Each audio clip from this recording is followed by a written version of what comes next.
Good morning. I now call the October 8th, 2020 Administrative Briefing and Work Session of the Marion County School Board to order at 9 a.m. Please silence your electronic devices and remove hats to avoid disturbing others. I'll now ask the School Board Attorney to explain the rules for this board meeting. This work session is a public meeting as defined in Florida's Sunshine Law. The board is dedicated to full transparency in its meetings and its work. In compliance with the Sunshine Law, the board has adopted uniform meeting procedures to include the right for citizens to participate. The board will allow public comments with regard to any work session item listed on today's agenda at the appropriate time. Speakers must fill out a request form and hand it to the school board secretary. After the board and superintendent have completed their discussion on a particular agenda item, the secretary will call the speaker's name in the order received. At the podium, speakers are asked to state their full name and address and to spell their last names. Each speaker will have 3 minutes. As required by the Sunshine Law, the board must maintain orderly conduct and proper decorum throughout this meeting. Speakers may criticize subject matter and decisions in a respectful manner, but not people. Finally, speakers must be very careful not to violate the privacy rights of others, especially students and their family members, by mentioning their names or other identifying information. Thank you for your time. We'll now begin the work session with the Superintendent's Administrative Briefing. Good morning, Chairman Cummings, members of the board. I know we have a full agenda, but I felt it pertinent that we provide some updated information regarding information from the Department of Health, and also we're going to receive a brief update during my administrative briefing from Mr. Vianello and some members of our team. So first I'd like to welcome Mr. Mark Lander from the Department of Health again, and Andrea Simmons from our team is also here.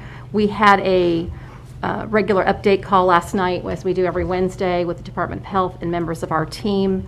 We received some information specifically that might impact us pretty substantially, I believe, based on some definition changes regarding the impact of close contact defined by 6 feet, within 6 feet, and a minimum of 15 minutes of exposure. So I'd like to turn it over to Mr. Lander, and thank you for coming. Right. Thank you. I'm Mark Lander, the administrator for the Florida Department of Health in Marion County. And Dr. Gullah, thank you for bringing this up. When we talked, it was some language that was brought up yesterday that we were discussing in the meeting with regarding to close contacts and the potential where we could see where that may be extended based on the language of 15 minutes and a 15-minute exposure. We had, in past meetings, I think we had briefly discussed something along the lines, but didn't follow it up with much detail, and that, we should have, from our end, followed up closer to the definition of that 15-minute period. The 15-minute period does not, some individuals, we were under the assumption that it is 15 minutes at one particular time. In other words, we were having a 15-minute interaction.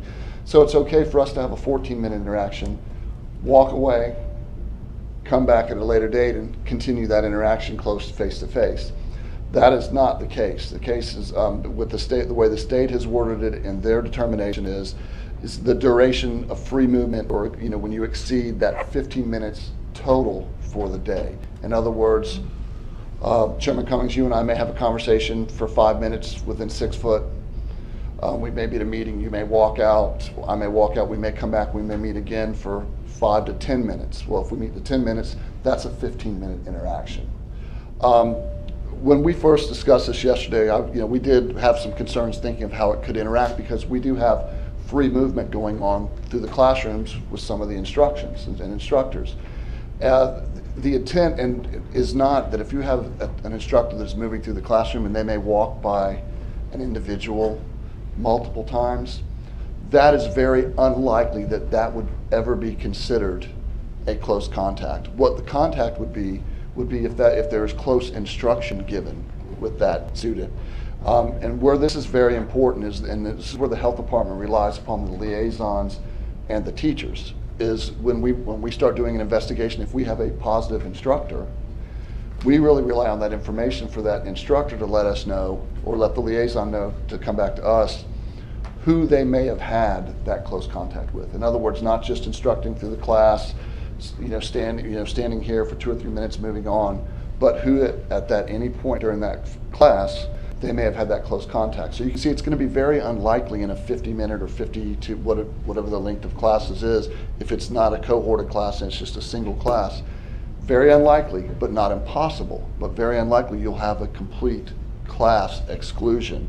Now that could be also dependent upon the type of class that it is. You may have a class where there is a lot of Direct instruction.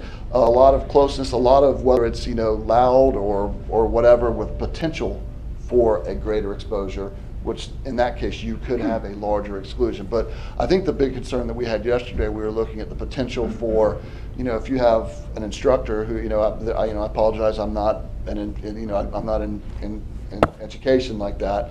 So, but understanding that there are certain ways classes are taught, and having an instructor that it is that type of hands-on or just moving through and needs to be that way, that's not our concern. There was thinking, could that potentially be a mass exposure to the classroom? And that's not the case. It's going to be based on the instructors and the liaisons' information passed back to the health department on this day.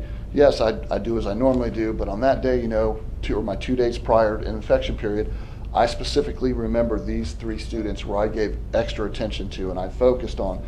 Those would be pulled in as the close contact as opposed to the entire class. I don't know if that makes sense. So thank you, Mr. Lander. For clarification, yesterday used the example of an elementary classroom. So they're with the students all day, and they perhaps would not be able to say, I don't know how many minutes I was with each particular child. I interact with them throughout the day, especially in our early learning classrooms. What would be the response from the Department of Health in contact tracing? If you cannot, or the teacher cannot come up with a reason to say there's no one that I could have or could not have exposed or could have exposed, in a situation like that, if the teacher says I could have exposed everyone, realistically, at that case, yes, they would be out as a close contact because they would be pulled. We cannot get any definite interaction. So that's why the information we get from the teacher and the liaison is very important. It may be, hopefully it would be, well, yeah, I have a lot of close contact, but I don't stop, and I remember on that day, and it might be difficult, but I remember on that day, these particular students were the ones that I was focusing on. Those would be considered the close contacts because, but there again, how long were you focused on them? What, did you stop by and did you work with them for 2 or 3 minutes and then you moved forward? Or was it repetitive over and over and over? And a lot of that we've done, just to give examples from exclusions. We'll get a teaching plan and a classroom setup, and the instructor will say, okay, I always instruct this way and this way on the outside of my class, and yes, I am doing that, and these students are cohorted for an extended period of time. Then we look at exclusions of anybody that was going to be within 6 foot of that teaching platform, wherever that would have been. And I know one of the things we discussed, and we are in different times with COVID, and educators have to look at it. There may be situations where that interaction and movement through, specifically if you're doing a lot of standing, may not be the best way to present. If you can come up with another way where you can be in the front of the class, but I understand that may not be possible everywhere through. But to address our concern of yesterday of just walking through a class, having brief interaction, like I said, very unlikely in a 1-period class that you're going to have what would constitute a close contact, but not impossible. There may be certain students that have gotten additional direction during that period. So since we spoke yesterday, so if I'm teaching a class and there is a potential, obviously, for accumulation of more than 15 minutes of contact with students, but I can't say specifically that there was for each child, then it should be permissible that we can continue and they would not be excluded. Is that what I'm hearing you say? No, we're going to ask, the recommendation, or the ask for us is from that teacher, let us know the individuals who would meet that 15-minute close contact. And if they can't say, I don't know, then we have to go on the assumption that it was everyone. So it's very important that the instructors are cognizant of that daily routine.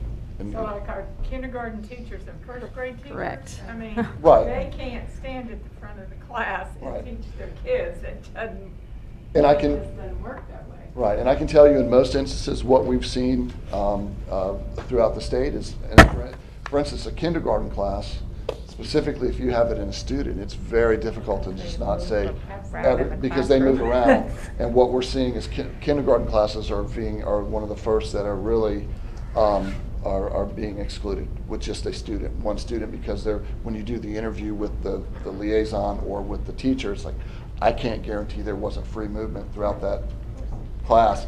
And that's where we get with that, with the exclusion piece. Okay. And it's concerning for our specialized classrooms where our kids with special needs actually have it as part of their educational plan to have close proximity Absolutely. with the staff member. And it is literally hand over hand instruction where you're just not going to make progress. And that is a great point. And especially when it comes to, there again, to the interview piece. If we had a class like that, then it would come back to discussion with the liaison and the teacher. And in most instances, they're going to say, yes, we've had close interaction with every one of those students, and those students have close interaction with each other in certain cases. And based on that is where the recommendations from the Department of Health come from. We go on what would be that close contact scenario. And if the answer is, I don't know, that's where it gets very difficult, because I don't know, we have to assume that contact could have occurred. We can't say, if you can't tell us it didn't occur, Right. that's where the importance of the information being passed from health department or being passed from school system to health department comes into play with the actual exclusions. And this circles us right back around to the mitigation practices and visits to schools. I'm hearing that, the kids started out very good with keeping their masks up and those types of things, and they've kind of gone from very good to good, and that's not good enough. If we really want to prevent these perpetual disruptions, we have got to continue to emphasize those big three, Right. wearing your mask properly and washing your hands and social distancing when you can. What that's going to stop. This is going to take whole classrooms Well, out. it could take classrooms out, but what you're talking about with the mitigation practices, and if they continue to wear their masks in the class, it may not keep a particular student out because of a close contact, but what it may do is it may avoid a secondary spread. And then Right. that secondary spread could move even further throughout the classroom to where you may not have 5 or 6 students out because they were close contacts. You may have 5, 6, or 7 students out because now they've got secondary spread movement within the classroom. And then at that point, you're looking at an entire class out as well when you start getting those high numbers.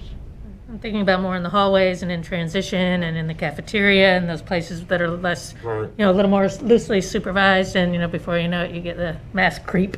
Absolutely. That even goes to those before school gatherings where they're hanging out. Right.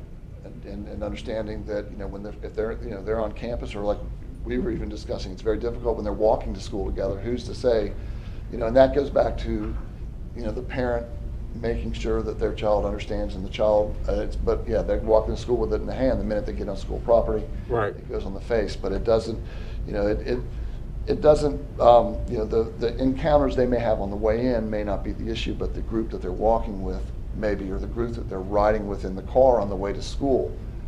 We have seen that. Individuals, car riders sharing rides. Next thing you know, we have multiple cases out of that one carpool. Can I ask a question? How many teachers have we had to test positive after one of her students in her classroom was tested positive? We know, I'm looking at Ms. Simmons, thank you, Board Member Stacy, I'm looking at Ms. Simmons to see if she's able to I don't tell. keep track like that. I think it's I important. think for the most part, it's been the teacher first that we're finding out, and the teacher is putting out the whole entire class in most of the scenarios. So the that- teacher has it first? Correct. I feel like we've had more positives that have resulted in larger direct contacts through Well, I read staff. though that like X number of students were tested positive. I would like to know, of those students that tested positive, because the big fear was that students were going to spread it to their teachers. I'd like to know, of those students that were tested positive, that might represent 70 classrooms or whatever since the first of the year. How many of those teachers of those students Where would you like that information directed to? Because what we can do is we'll go back to our, Select the classroom that a kid came. I mean, our staff would know if the teachers got positive. I mean, you know, there are instances, and we can look through I can only think through the of investigation. I can think of one instance right now where the indications, now there again, these are assumptions, these are indications, because they're looking at infection periods. When did this person become positive? When did these people become positive? And then assuming that it did occur through a transmission aspect like that. There's still no guarantee that that individual, that student may have been positive first, but there's no guarantee that instructor was We're not having- exposed outside. we're having more students right now testing positive than we are employees. When you So, look at the numbers of students versus the number of employees, your number's gonna be higher because you're dealing with, we have 30,000 kids in school and only 7,000 employees. So statistically, the number of students positive will be higher at all times. okay, but of those 80 students or whatever that we've actually gotten a positive on, I would like to know how many, when the teacher was fine, the teacher didn't transmit it, how many teachers have been tested positive as a result of a student in her classroom being tested positive?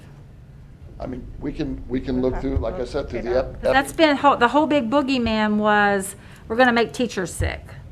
I want to know where we are with that. And I I think, don't think that's an well, issue, that's it has, we haven't seen it as that issue, but understand that with this and with the infection, this is where it gets a little tricky when you start, if you had a complete classroom exposure and you started getting 10, 12, 14 kids that have no outside connection positive, then that talks about the secondary infection. And then the teacher who doesn't have any outside potentials becomes infected.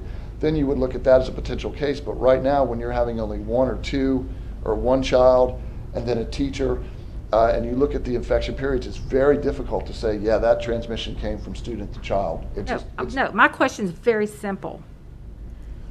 If Miss McCall's first grade class had a student go home positive, but Miss McCall was perfectly fine, Right. did Miss McCall end up getting a positive? Of course, I don't want teachers' names. I just want to know the statistics of where we are that we're making teachers sick. Because that's been the big boogeyman, and I want to know how much reality there is in that. Well, I think what the. Like, how many students have transmitted to their teacher? You're asking of, you talk about the big boogeyman, but you're asking now to go on assumptions, because just because a student tests positive doesn't mean the teacher got it from that student. No, but I know, And so we it's can't take not all as- the variables out. Right. Miss Oliver can probably tell me that. She does HR. She knows how many teachers have gone out because they got positive from a student, so I'll ask that from Miss Oliver. But in the way that we're receiving the information to track it as they're reporting, when they're reporting a student positive, they're not reporting that the student was in Miss such and such's class and Miss such and such is now positive. So we'd have to get other information on all of the positives and then cross-reference all of those cases to see. But I can only think of two off the top of my head where we've had a student and a teacher from the same classroom that are both positive at this point. And I was going to say, that's the easier number to collect right And there. that's Look at all the I number of have. students and then look at the number of Okay, teachers. and who was in sick? each And class. so who was sick first? That's what I want to know. The student or the teacher? In one instance, it was the teacher, in the other, it was the student. But that's based on who had symptoms first, who went and got tested first, and who got their results first. But that doesn't necessarily mean who had the Right. virus first and Well, transmitted if the to student who. got tested today and was positive, and the teacher got tested 5 days from now and was positive, obviously the student was positive first. But how do you know that the teacher got it from the student? Right. I don't care No, about no, I'm that. just- No, I'm- I don't care about that don't- variable. I don't care about the, What is, I guess my question to you is, what are you looking for the connection? they know what I'm looking for. All right, well, if they know, Dr. Gullett knows exactly Got what it. I'm looking for. So, Okay, we're good. I think, all right, yes. because like I said, if it were me, I would look at, if you're looking at the other instance, you No, look at the number. I know exactly what I'm looking for, and Dr. Gullett knows We'll exactly what I'm looking for. Follow up on the items Thank Ms. you. Simmons We'll has look shared, yes. into All right. Yes. Thank you. Yes, Ms. Stacy. Okay. All right. Well, Mr. Lance, thank you for giving us that update. That is an eye-opening update.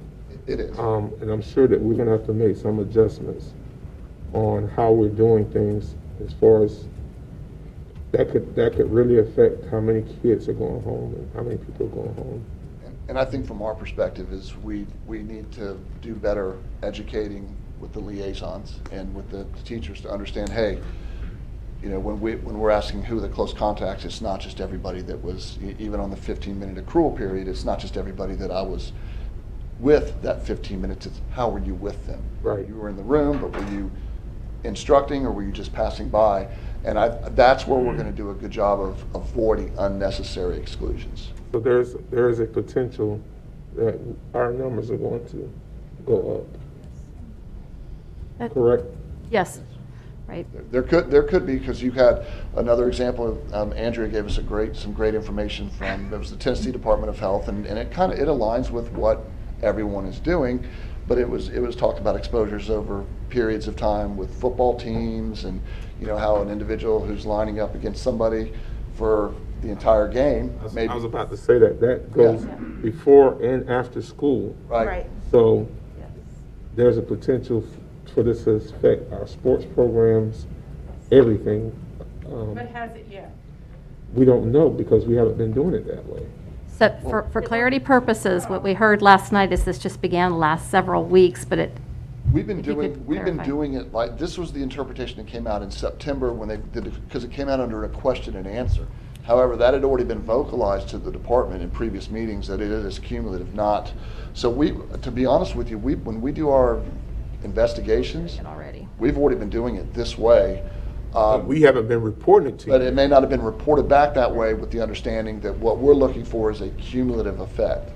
And, you know, there again, where I see a bigger, because I've heard this in certain instances where, you know, not in our county, but I have heard where, well, we're gonna teach on a 14-minute schedule, and then we're gonna break after 14 for however many minutes and come back. I haven't heard that here, but that is where it would impact if you had anybody under the impression that, oh, well, we only interacted for 14 minutes and then we're 10 minutes and then we stopped. So we're gonna do another 10 minutes later on today within 6 foot, no mask. Still cumulative. You can't. I mean, so that would be something now that just with the understanding with the teachers, that when we're asking for a close contact, it's not just who you're walking by or it's anybody that you've had cumulative 15-minute associations with within 6 foot, and you have interacted for that extensive period of time. From before school to after school through the evening. It says in a day. And that's what I was telling Andrea, that if you go to the CDC guidance, it's even more confusing because it says from the moment you become infectious until, it's 6 feet apart, starting from 2 days before illness onset, and going to until the time the patient is isolated. That goes to extended day, before school, after school, Correct. everything. You may have a teacher who does before school and then during school, and then may provide some after school, and there may be one student that is in all 3 of those periods, and they have provided extensive Yes. direction to them at all three time frames. That would be an accumulation of 15 minutes in a day. And some risks have higher, like some exposures have higher Right. risk levels than others.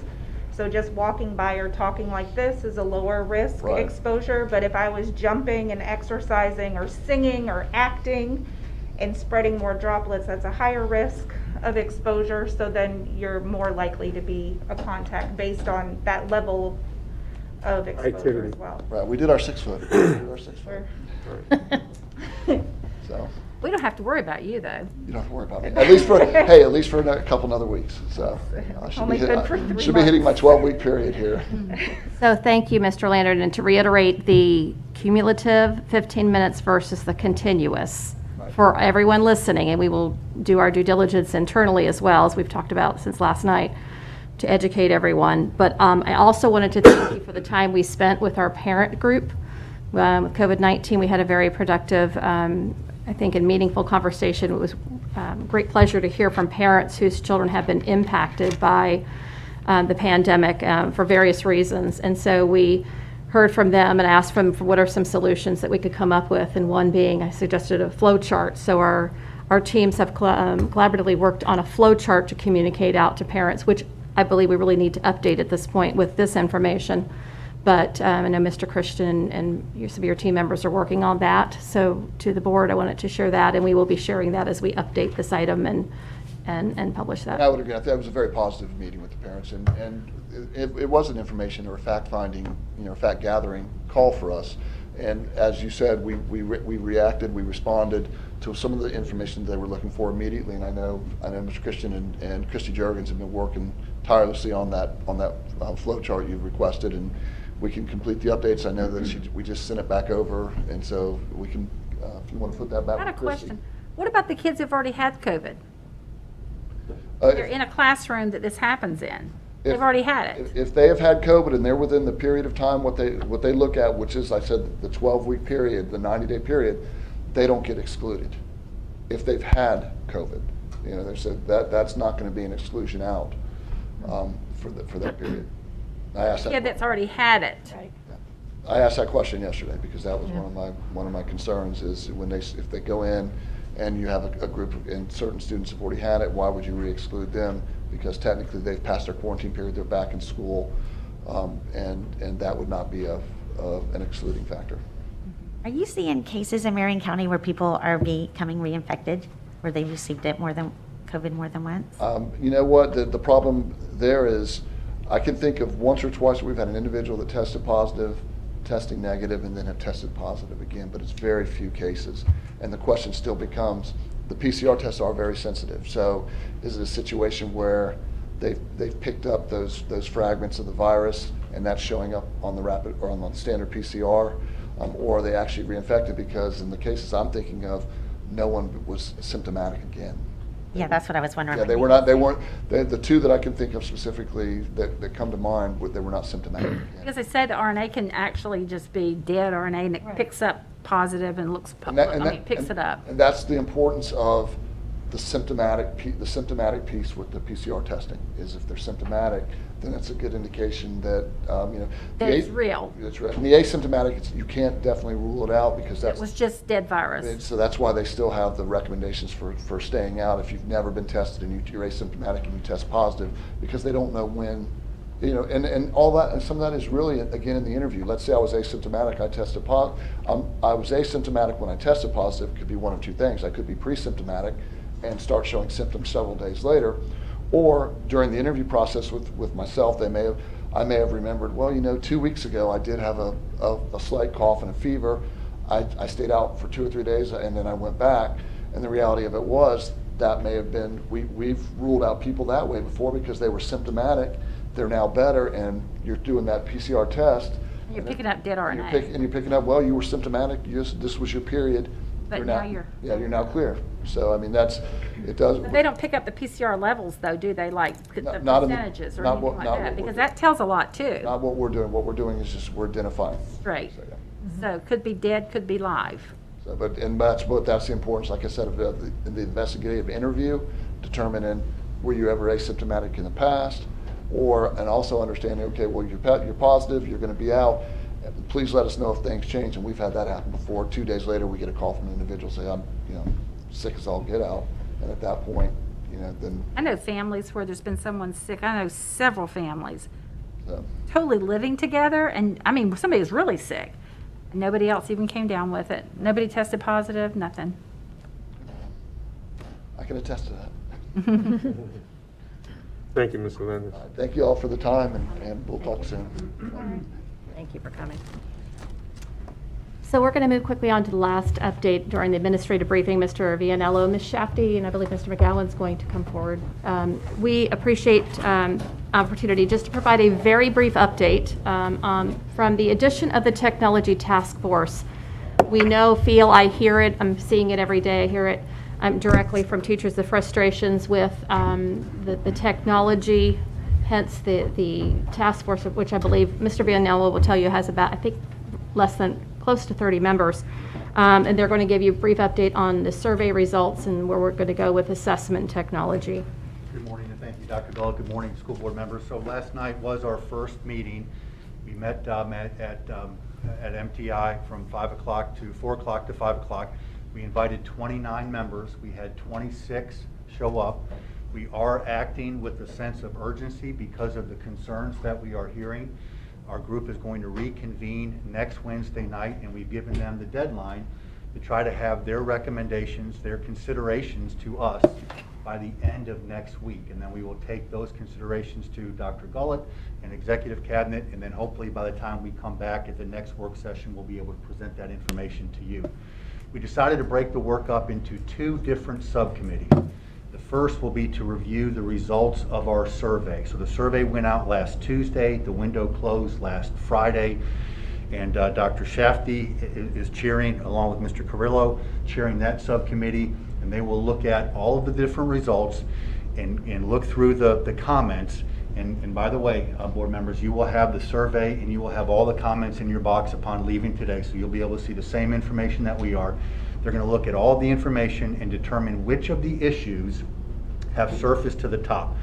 Of all the issues, which ones they will prioritize the issues and then make some recommendations to our group. So that will be Dr. Shafty's subcommittee, and then Mr. McGowan will be looking at, in addition to some technology concerns, a lot of issues have arisen around the concept of MCPS online with assessments. So Mr. McGowan will be looking at a variety of different assessment issues through the lens of his subcommittee, again with considerations and recommendations coming from his group. So I've asked Dr. Shafty and Mr. McGowan just to provide a brief overview of the work from last night and the direction that they're taking their group. So I'll start with Dr. Shafty. Good morning, Superintendent. Good morning, board members. The survey in your inbox, I just wanted to share with you that there were 1,212 respondents. The data are organized in pie charts and stacked bar graphs. If you see a pie chart, they were single response answers. And the stacked bar graphs are to signify that they could select more than one response for that. So I wanted to preface that with how the data are organized. You will also see comments. Our employees could respond electronically, so you'll see a spreadsheet, and each cell of the spreadsheet represents a single comment that was submitted electronically. There are 186 of those. Our employees also had the opportunity for written feedback, and you will see their written feedback as single handouts on a Scantron, and they are handwritten, and there are 55 of those. So that's just a little bit of overview of what you are about to see.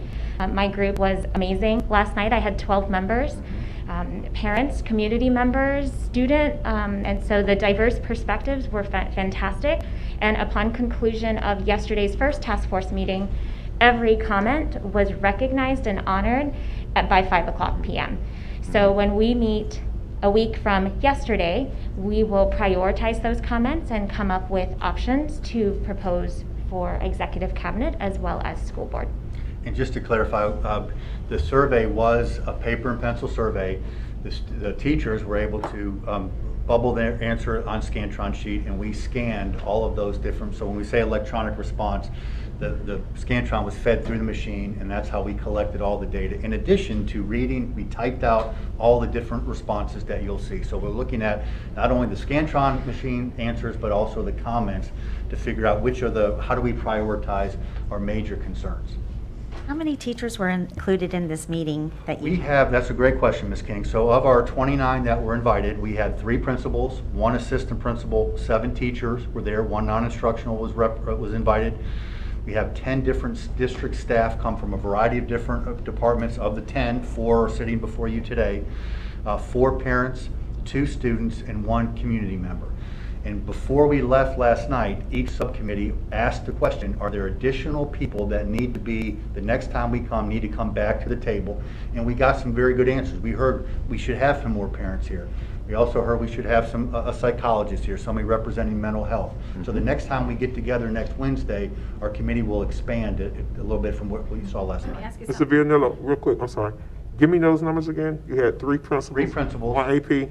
1 assistant principal, 7 teachers, 1 non-instruct, 10 district staff from a variety of departments, 4 parents, 2 students, and 1 community member were invited last night. Of the 29, we had 26 show, But again, the next time we come together, those numbers will have expanded because of other invitations that we will provide. So did they get on this committee by invitation only, or was there something out there saying, hey, if you want to come to this It was a meeting? combination. Several of the teachers who spoke at the board member or the board different meetings were invited. Some of our district staff were hand-selected because of their background in VAM and some assessment issues. Some teachers requested, a parent requested to be on the committee. We also reached out and asked for some parents to join us, as well as we went out and reached out to the students as well. Of the 2 students, we had 1 show up last night. Francesca was our student representative, but we'll try to get more student representation for the next meeting. So it was a combination, Reverend Cummings, to answer your question. I'm concerned about the parent and the student. I want to follow up on that. Yeah. Of the 4 parents, were any of the 4 parents employees of the school system? One was a Marion virtual teacher, but she was there last night through the lens of being a parent. All right, but I mean full-fledged parents that are not employed by the school system. There were 3 that were not employed. One was employed through Marion virtual, but she again was there through the But the lens. other 3 were no affiliation with Marion County Public Schools in any way as far as employment. Yes, ma'am. And of the 3, I believe they all had their students had students that were, their children were doing MCPS online, some of them at the elementary, middle, and high school levels. So you really had 3 parents that were not affiliated with the school system. That is correct. Yes, Ms. Nora. As far as the teachers are concerned, did they represent a cross-section of elementary, middle, and high? They did, yes, ma'am. And the principals too. We had a Special. elementary, middle, and high. What about special needs? That was going to be my next question. Any special needs teachers, because they're having to do such close? They were not invited. They did not participate last night. However, we are going to come back for at least 1 more meeting. The next meeting will be 2 hours. I don't suspect we'll finish by next Wednesday. So we may be meeting Wednesday, Thursday, and Friday with the goal to wrap this up next week. So certainly, Ms. Thorough, we can expand the committee to include a special needs teacher. That'd be great. Thank you. So, Mr. McGowan. Good morning, everyone.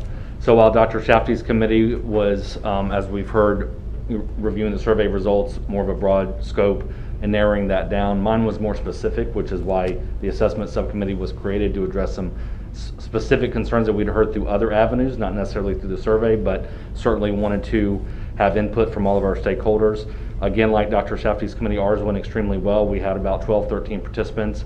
To your point, Reverend Cummings, I had 2 parents in my room. It was invaluable. The information they provided, one of our parents had a child in elementary, middle, and high, all online. So the information that we garnered was again invaluable.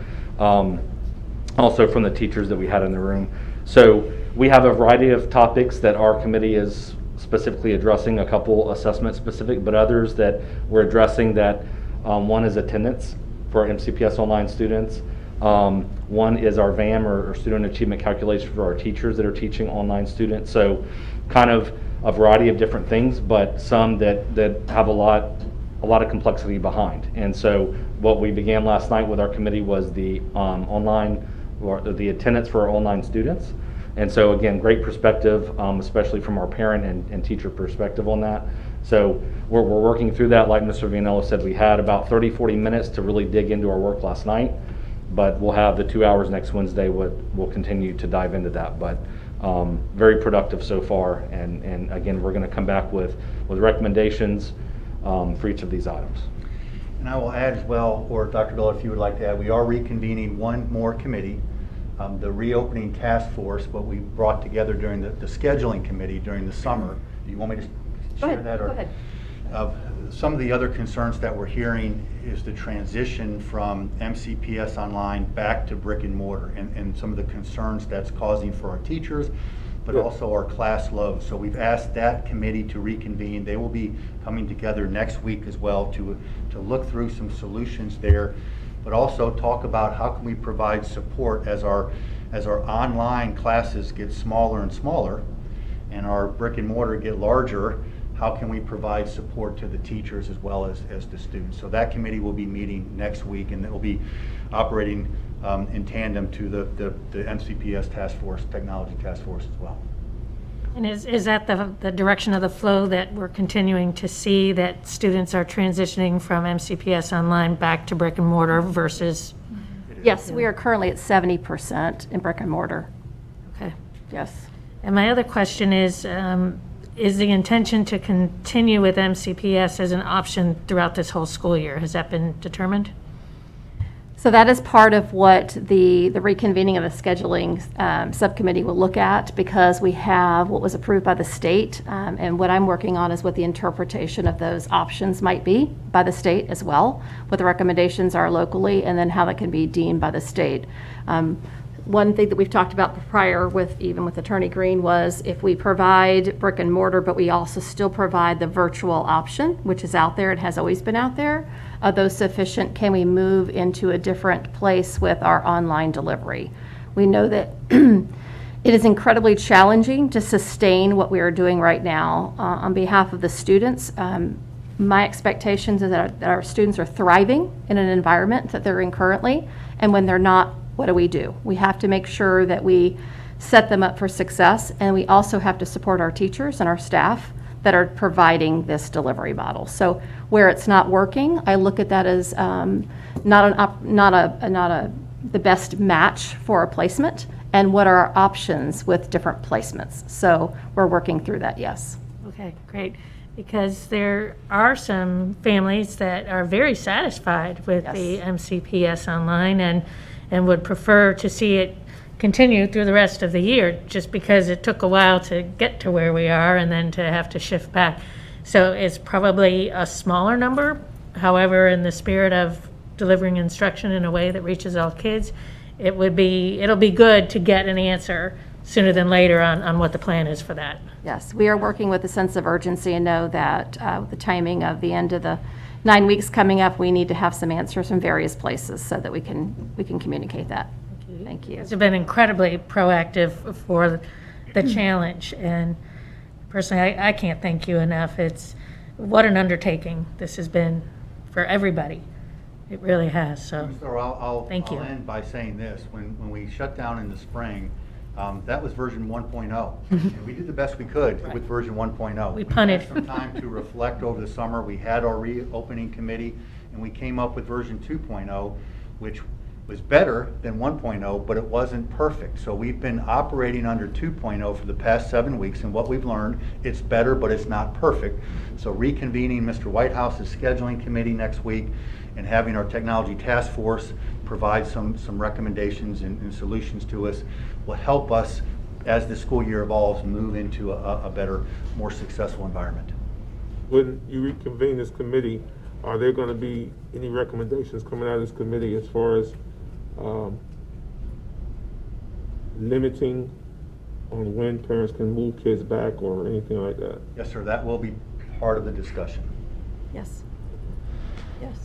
The parameters associated with the delivery model is one of the primary purposes I asked for that committee to reconvene, because they'd done this work previously.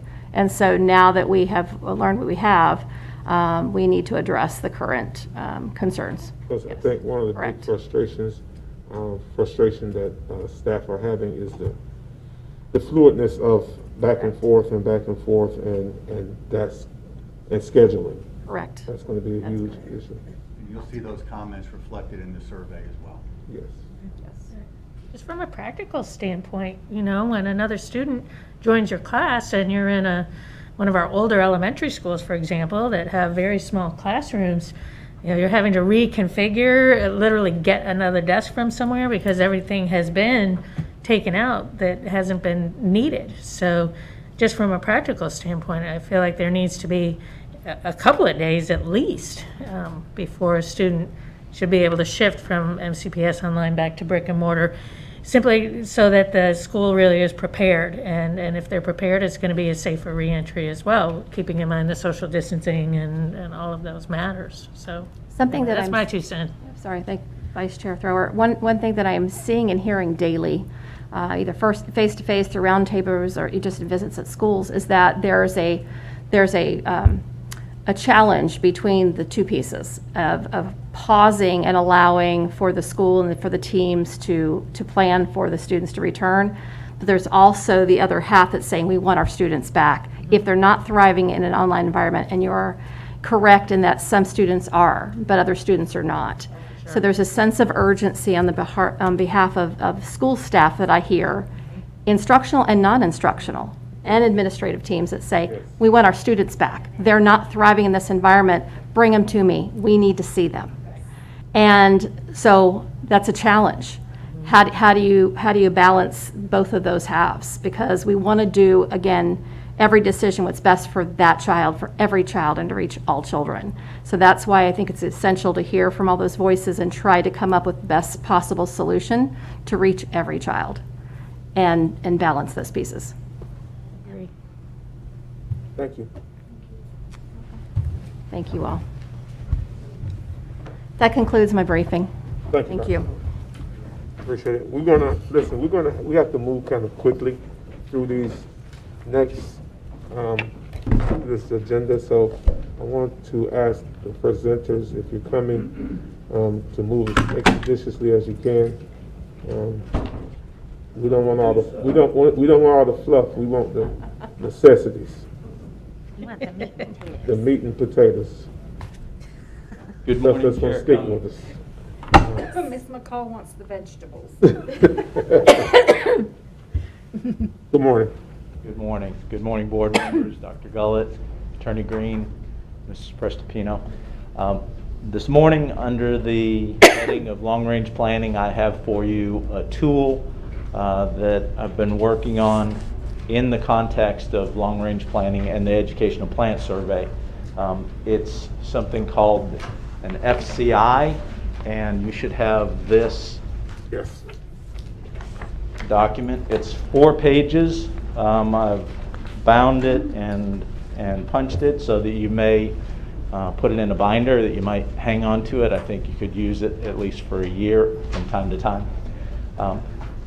What I'd like to do is point out to you that there are, so in addition, the 4 sheets are the elementary, middle, high school, and then the others. The others include the K-8 school at Fort McCoy and Horizon, which is a 4-8 school, and Hillcrest. Each of the sheets, and I'm going to just look and refer to the elementary sheet. It's on the top, it's the easiest, and eventually I'll cite one example here to walk you through. Each of these sheets has 3 main sections, from C to J, columns noted at the top in the blue band. From C to J, that's the capital costs sections. These are expenses that we've had over the past 5 years and planned. They're from the work plan. The second section is K to M. It's shaded in gray there. Those are transportation costs for bringing students to school. It's a proxy for true costs, but the state produces a cost report form and they have their own costs. I thought that it was worth trying to develop using a computer model, a set of costs that give individualized costs per school. So that's what we have there. They are ranked from low to high, the higher numbers being noted in red there, a purpose I'll explain in a little bit. And then lastly, over to the far right, column P, the facility condition index. That index compares the cost of building a school new based on DOE's costs, what are recommended, and the districts are supposed to hew to those costs. It compares that to the cost of reducing or eliminating, not reducing, but eliminating all deficiencies, maybe a strong word, but all deficiencies in a school. If you have problems with roofs, air conditioning, etc., any of those costs that would be in the work plan, then those are all compared. So at some point, you can imagine you accrue enough costs in fixing up an old school or some school where you may want to look at this facilities condition index and say, well, it's a high percent, it's above 60% or so. Is it worth just rebuilding the school versus virtually replacing the entire school? With that said, I would mention that I think this is useful to you and others, and staff members as well, in consideration of capital costs, particularly in light of the fact that every project that makes its way into the 5-year work plan has to be survey recommended. And so this is also useful for the educational plant survey, which we're starting into now, beginning work on that, and it's done once every 5 years. So the last bit I have to say to you here is I would like to call your attention to the 4th item down on the elementary sheet, which is 8th Street Elementary, and I'll just walk you across that line and show you how it works, and then after that, if you like, there are questions, or I know the time is a premium. So the first column, A, says 98% and 72 plus years. There's such a variety in the age of buildings within campuses, numerous buildings being built at different times and being different ages and all. I took this approach. So the way you would read that is that 98% of the buildings on 8th Street's campus are 72 or more years old. And so then, obviously, the next B is the school's name. In column C, you have what we have spent in the past 5 years on capital items. Those were in the previous work plans. And then we have D and E are this year's work plan coming up for adoption. You have the unfunded and the funded portions, and then column F is the total of those. And column F is what's used along with column O to develop or calculate the facility condition index. Okay, on 8th Street, though, we put millions of dollars into it some years back. We still need this much more millions? Well, this is what's scheduled, so you're going to see it. Based on the age of the school, though. We did a total renovation. Right. Right. So it's as really not, I mean, it's old, but we did a fantastic renovation. I'll help actually, speak okay. to some of this, if you don't mind. Just keep in mind that that renovation is more than 20 years ago. Correct. And Has it so, really been that long? and it was prior to 1999. Yes. Where have I been for 20 years? I thought it was like 4 years ago. No, So, no. I mean, I know I wasn't on the board yet, but geez. And so that's the average lifespan of an air conditioning system and the roof, which are the two biggest expenses when we go to do a major renovation of a school. Roofing and air conditioning are the two biggest. Okay, and so you bring up one of the caveats. So in this case, when you ask about the additional millions, what I wanted to make a point about is while the facilities cost index says 80%, we all are relatively familiar with the school, I think, and know it to be in pretty good condition, particularly in light of its age. So that caveat there is that these costs are associated with new music, a resource room, and new art, Yeah. I believe. And those are something, I think, the music and the art, I don't think the school ever had them per se. So that it would be a first time bringing them up to speed with other current type facilities or modern facilities. So that is one thing. With that said, I would further note that this is intended as a gauge to give you some sort of way of considering school-to-school costs, where they are in their aging process and what it's going to take to keep them up, and then also comparing any number of schools as a group. And so I will finish out by going across so that from here, the 10-year total capital expenditures in column G, that just takes what we've got, the 5 years coming in the work plan, adds it together with what we've spent in the previous 5 years to get that total 10-year costs. The next item, H, divides it by 10, so that just gives you something that's maybe more readily considered.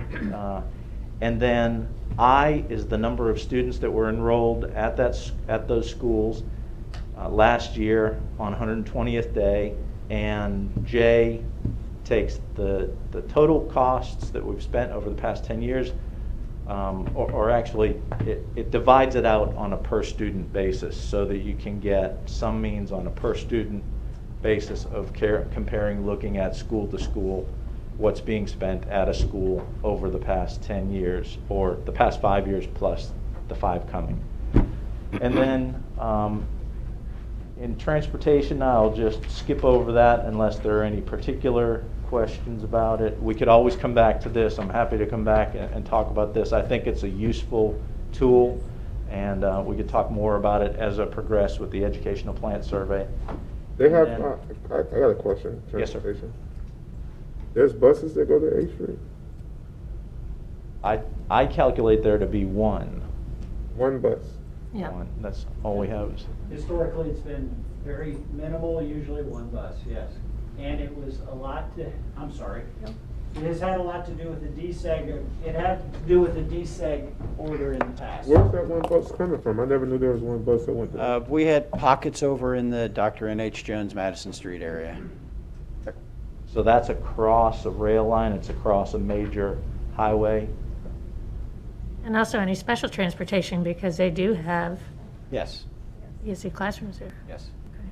And so, as I say, I modeled I this. don't know that we're still doing that because we've been released from the DSEG order for Exactly. a few years. Exactly. Probably a special Historically, we need. had that. I think we're probably, and I don't have Becky here, and we can get back to you on that. Thank you. Because I don't think there's a But, bus. but I believe we're probably in the ESC situation now, so I'll get back to you on that. Thank you. The only thing I noticed is that all of the ones in red are outlying schools, so of course it's going to cost more Sure. to bring kids in. You know, it's all Dunellen and East Marion, and then, you know, Hillcrest draws from all over the county. And so So- that's one example when, as I built this and what emerged as a trend or a pattern Yeah. to me is when you have higher cost schools to restore, repair, renovate, and you have a school that's a high cost transportation school, is it worth looking at and considering, is it time to rebuild this in a different location or just scrutinize it and say, are there opportunities there? And that's all I have. I have a question about Wymena. Is that the HVAC and the roof also? The Wymena? 'Cause The cost, so from a caveat perspective, why the FCI is such a high percentage? Yes. It's the next building, Robert, please help me, it's the cafeteria. There's a renovation of the old cafeteria, I believe, construction of a new cafeteria, is that? Yeah, in the 5-year plan, I believe it's actually year 4 now.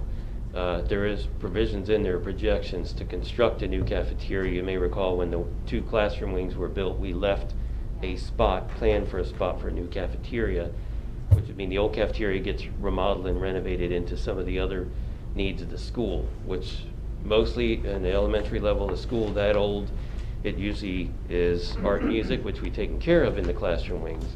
It's clinic, it's usually an expansion of your media center and expansion of some of the other supporting services such as ESE rooms or guidance area or things that serve students directly other than the classroom. And so that's probably the big cost that you see in there is the cafeteria and the renovation and remodeling of the old cafeteria. I believe there's also a provision because most schools, once they hit about 35 years old, almost automatically get into a 5-year survey for remodeling and renovation. Even Lakeware High School has some elements in there, and we've pretty much taken care of the school, but there were several buildings at the time that might have had a 7-year-old roof we weren't going to tear off and replace at year 7, but now it's been 11 years, and those things are 18 years old and within a year or 2 of warranty expiring. So it shows up in that next 5-year segment. Wymena Because I Park, knew though, we the did those answer is, wings, so I was trying to think what was what was in in the plan. Yeah, because I was thinking that's pretty expensive for a roof and HVAC, but maybe that's where Yeah, I my think it's thoughts were probably going. like a $5 million price tag or something in there, and that would be the cafeteria, the new one and the remodeling of the. Okay, so that makes sense. Thank you. Mr. Hurley, question. I'm looking at the list. Where does facilities like Howard Academy, where do they fall at in this? They're not included in this? Don't we have kids over there? Great question. I did only schools at this point, in the educational plant survey, all facilities are included. It's necessary for us to do them, but these DOE has the costs for reconstruction. It's a bit more complicated picture to do the support or the ancillary facilities. So I can bring that back to you later. We'll have to have it done within the year. If I may, two parting comments. One is that this FCI is a point in time analysis, make some changes to any school or that, and the deck kind of shuffles, the percentages relative to one another. And then also at the bottom of the columns, the unfunded and the funded, I'll put the percentages so that you can see those are the total 80% for elementary. I believe it's 80% unfunded, 20% funded, and then column F totals out to 100%. Thank you. You're welcome. Any public comment? Thank you, Mr. Hurley. Mr. Knight. Thank you. This is a great. Yes, it is. It's a great tool. Yeah, he gives the best.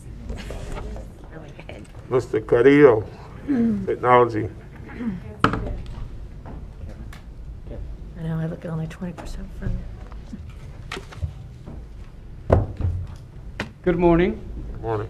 Good morning, Dr. Gullet, Reverend Cummings, board members, and Attorney Green. I wanted to come with Mr. Carrillo. Since he has joined us, he has been, and I affectionately say, drinking water through a fire hose, trying to do as much learning as he can in our system. What he's going to present today, the technology plan updates, typically comes a lot earlier in the year, but when we knew the departure of our prior director of technology and that we were going to have a vacancy, I got with Reverend Cummings at the time to try to postpone this to a time we thought would be more appropriate. What Mr. Carrillo has done since he's come in is evaluated. He looked at the prior presentations because over the last 3 or 4 directors, we've given a very similar report to the board as to where we are. Mr. Carrillo has evaluated where we are today, and that is the presentation that he is here to give you today. It'll follow the same pattern as what we have in the past, but he can actually speak to those today. And I wanted him to have an opportunity to be able to take those in his first couple of weeks with us. So without further ado, Mr. Carrillo. Thank you, Mr. Leppert. You want me to do it? Okay. I'm here to present you the technology plan, and this is based on a 3-year plan that gets reviewed annually. And the main purpose is for us to highlight the IT projects that we're targeting. The projects I'm going to be covering include the computer refresh, data center upgrades, fire alarm panel upgrades, intercom system upgrades, school radio repeater upgrades, and the E-rate program. So the computer refresh project is based on the fact that the average life expectancy of computer devices is typically somewhere between 5 and 7 years. Therefore, these devices have to be replaced periodically.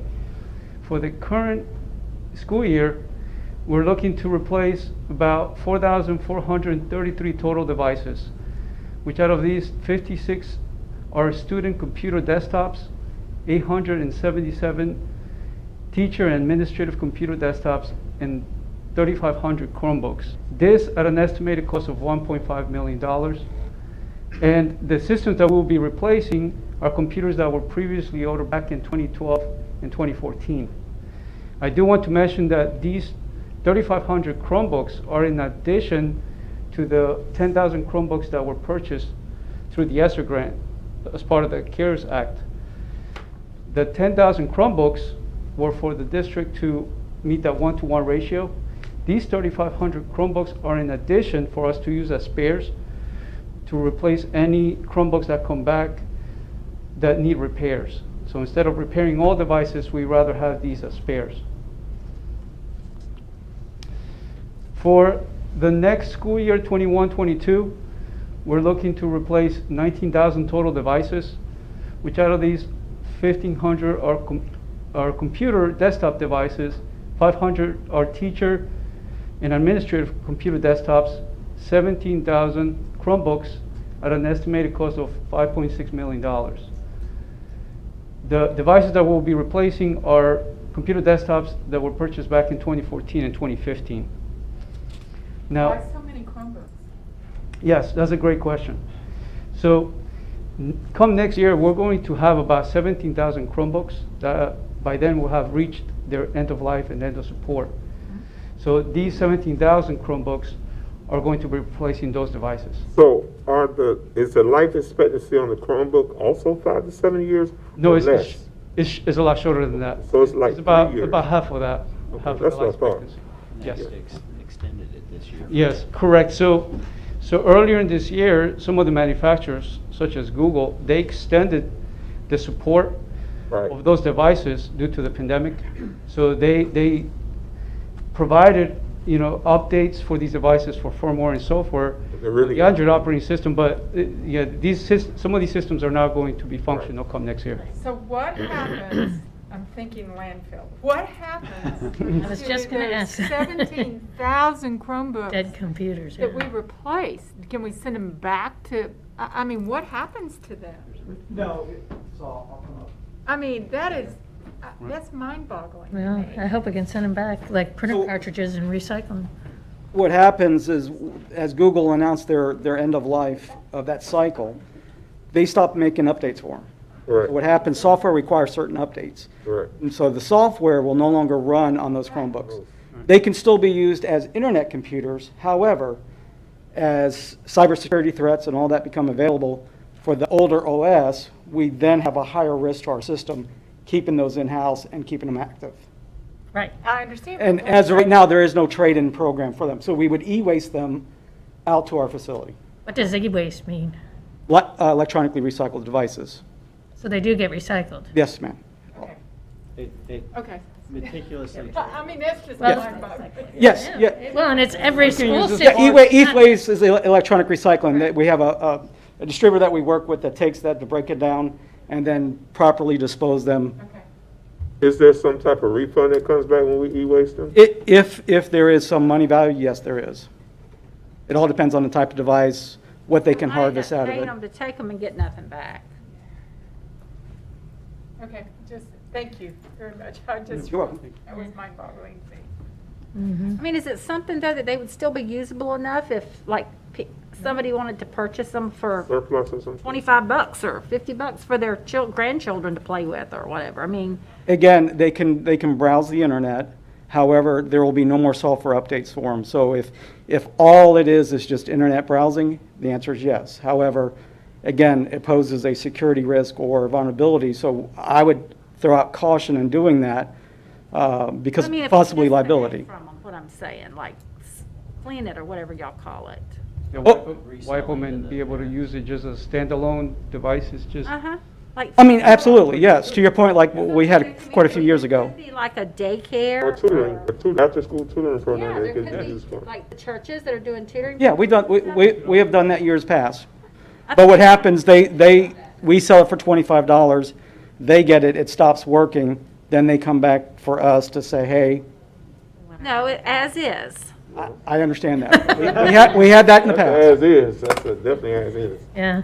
Well, and what you're up against, though, is that kids know what the capability of computers are, and these older computers, sadly, they hang up, they become very, very slow, they become very, very frustrating. It's sort of like trying to use the first cell phone you ever had to do things now. And I hope there's a way that we're able to get these recycled, hopefully get some money for them that way to make sure that they're not just thrown in a dumpster somewhere.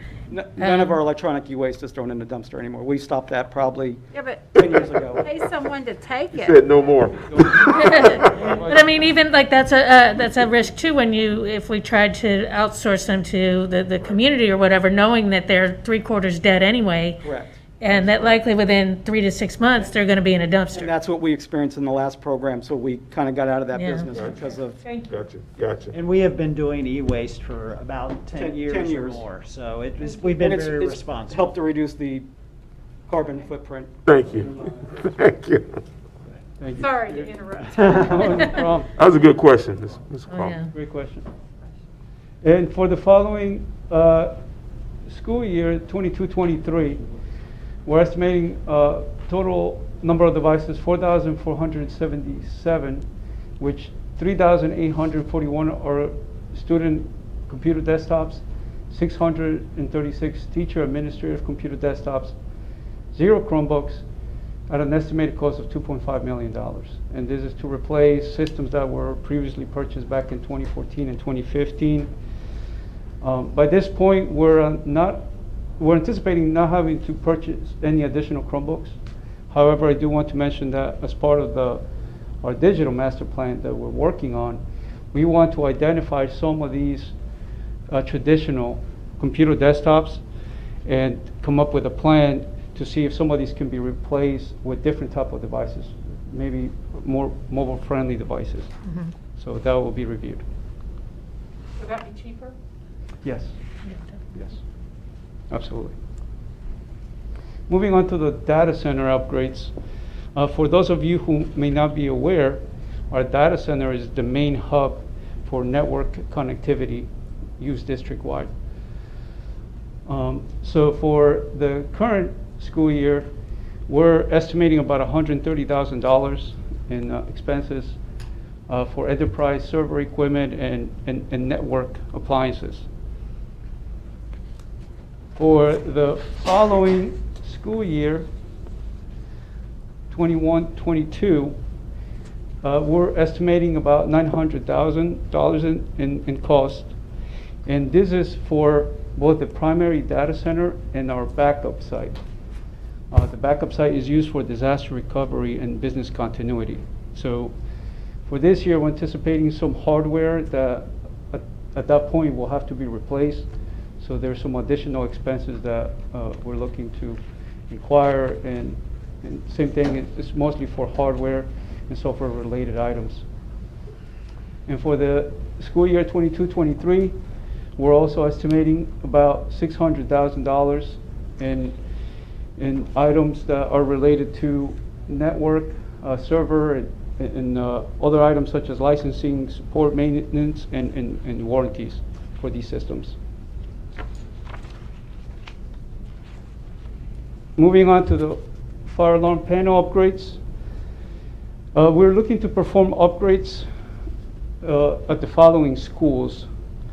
For the current school year, 2021, upgrades at Saddlewood and Howard Middle at an estimated cost of $11,000.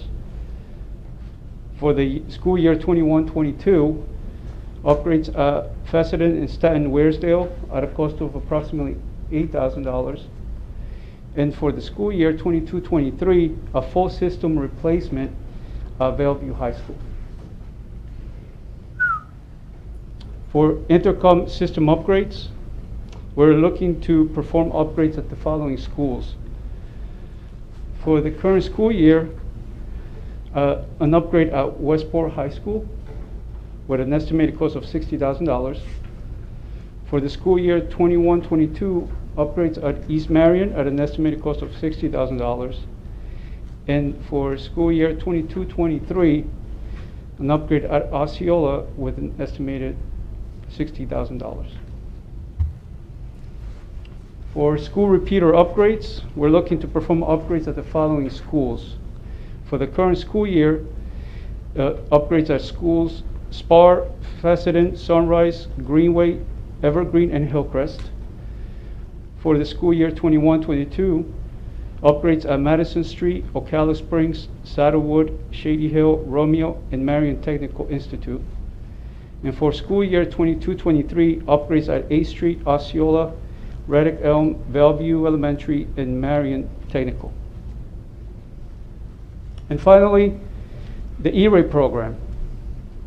E-rate is a program that the district has been able to benefit for many years. It is sponsored by the Federal Communications Commission, and this program operates in a 5-year cycle. We're currently at the end of the current existing 5-year cycle, and the new cycle begins next year. Next slide, please. This program is based on our free and reduced lunches, and the calculation is given by the FCC, which allows the district to take advantage of this program by receiving an 85 pre-discount on Category 2 network devices that facilitate students with internet access. This is a three-phase project which entails replacing network equipment in phases 1 and 2, and in phase 3, we address the replacement of wireless devices if the funding is still available. For phase 1, the estimated total cost would be about $2.7 million in equipment, with our cost only being $500,000 at the 85% discount. Our team is currently in the process of working the numbers and calculating phase 2 of this project, which will be reviewed next year. And the schools targeted for the upgrades are based on the 5-year cycle, and we will start replacing equipment at the schools that have the oldest equipment first. I do have the list of those schools if you're interested as well. I have a quick question. Any chance that this E-rate program would extend to our computer refresh that's coming up for 21-22 school year with the estimated cost of $5,600,000? Unfortunately, no, because the program is for internet services, so it's specific to what kind of equipment we can purchase Not through for that the program. computers themselves. Yes, unfortunately, it cannot apply to computer desktops or computer devices. I wonder if there'd be grant money available somewhere. Technology has just become a necessity. It is a must. And when it goes down, it is so disruptive. So I just wonder if there might be. How does some of this technology stuff go into the plan, our safe school plan, as far as some of the mandates that we have with safe schools? Working together. Yeah. So yes, I thank you, Chairman Cummings. So right, we have to look at how we are ensuring that we have the access, and so the team's working together on that. Yep. So Those repeaters. correct. The intercom system. Correct. Right. Yes. That's part of it. Yeah. Correct. Okay. Any public comment? Thank you all. Yeah, thank you. That Thank was you. really concise. Thank you. Thank you. Custodial staff concerns, Mr. Lepper, Mr. Cook.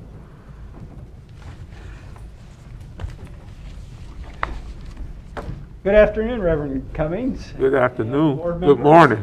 Good morning. Good I morning. didn't know. Good morning. All three this morning were out of my department. So, you asked for us prior to a few weeks ago for us to come back and give you a snapshot update on where we were with Custodial since the last time, really at the head end of the pandemic situation. And what we were doing at that time, we talked about product and application and all that. We were asked to come back and kind of give a snapshot of where we are. We got some delightful news to share with you, which I'm going to let Kerry do because this is his department. And with no further, I'm going to pass it over to Kerry Cook, the Supervisor of Custodial Services and Grounds. Thank you. Good morning, board members. Morning. Dr. Gulick. Thanks for having me back. I want to start out with really the contract schools. Just to let you know, we've took everyone back now. All of them's ours. As of October 1st, we actually went in on the 28th, which was a Monday. October 1st was a Thursday. What we wanted to do was make sure we had a smooth transition. So I brought my staff in early. We worked with 3H to finish out their contract time. To let you know, we took back Westport, Legacy, Saddlewood, Sunrise. Westport and Legacy has never been not contracted. It's the first time we got them back. And it's really remarkable when you think about it. People really don't, I mean, I know my staff's pretty excited. So anytime you can take 769,000 back square footage during a pandemic, it's pretty amazing. I talked to one principal yesterday and she said it's like night and day. So I want to thank you all for that. You also asked me just to let you know, we did hire 27 new hires for those schools. Good. We were able, with your help, to get them in a couple weeks early, to put them at sites, get them trained, so that way we could have a smooth transition in those schools. One of the things that you asked me about was when the pandemic started, was to make sure that we had the privatized company had the same training we did, and they also had the same chemical that we're using, and everything was the same. So we did that. We trained the 3H staff. I actually trained the management staff, and then they went down and trained their individual employees. With doing so, which also helped us out with the takeover. We put 55 proxy HDOCs dilution control systems in all custodial closets. That's no cost to us as long as we use the chemical. What it is, it's just a machine that's in a closet that you take a 1 gallon proxy HDOCs chemical, a gallon of it, put it in there. It has hoses that go into it, you screw on, and then all the custodian has to do is either push green or red. My custodians, like we talked before, use green for cleaning. The red is a higher concentrate they use for Disinfectant. yeah. Sorry, I got lost there. I got familiar with it. This is the red. You know I got familiar with it, so. But the teachers use the red, that's for cleaning and disinfecting. So we were able to get that all set up. And like I said, it's kind of amazing when you go think about taking that much square footage in the time that we're in right now. Even during a regular year, it would be hard to do that. But I think we've got very good at it over the last few years. The next point I want to go get into is just tell you a little bit of how we're still cleaning and disinfecting the school sites. I want to thank the board, the administration, the staff and family. Each school, the staff and administration has helped us out. We couldn't do what we're doing without their help.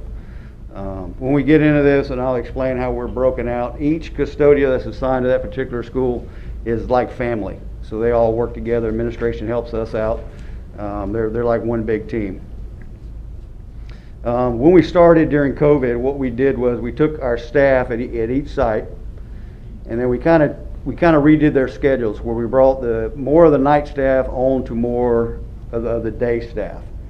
That means they'd come in a little bit earlier. They'll hit touch points, bathrooms. You got to figure there's multiple locations in the school where they're eating lunch. We got to make sure that's cleaned up.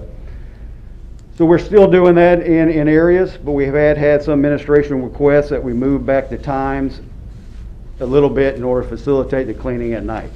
So we have done that. Each school site is different, so we're able to adjust as needed. Any point in time, we can go back or go forward, anything we need to do.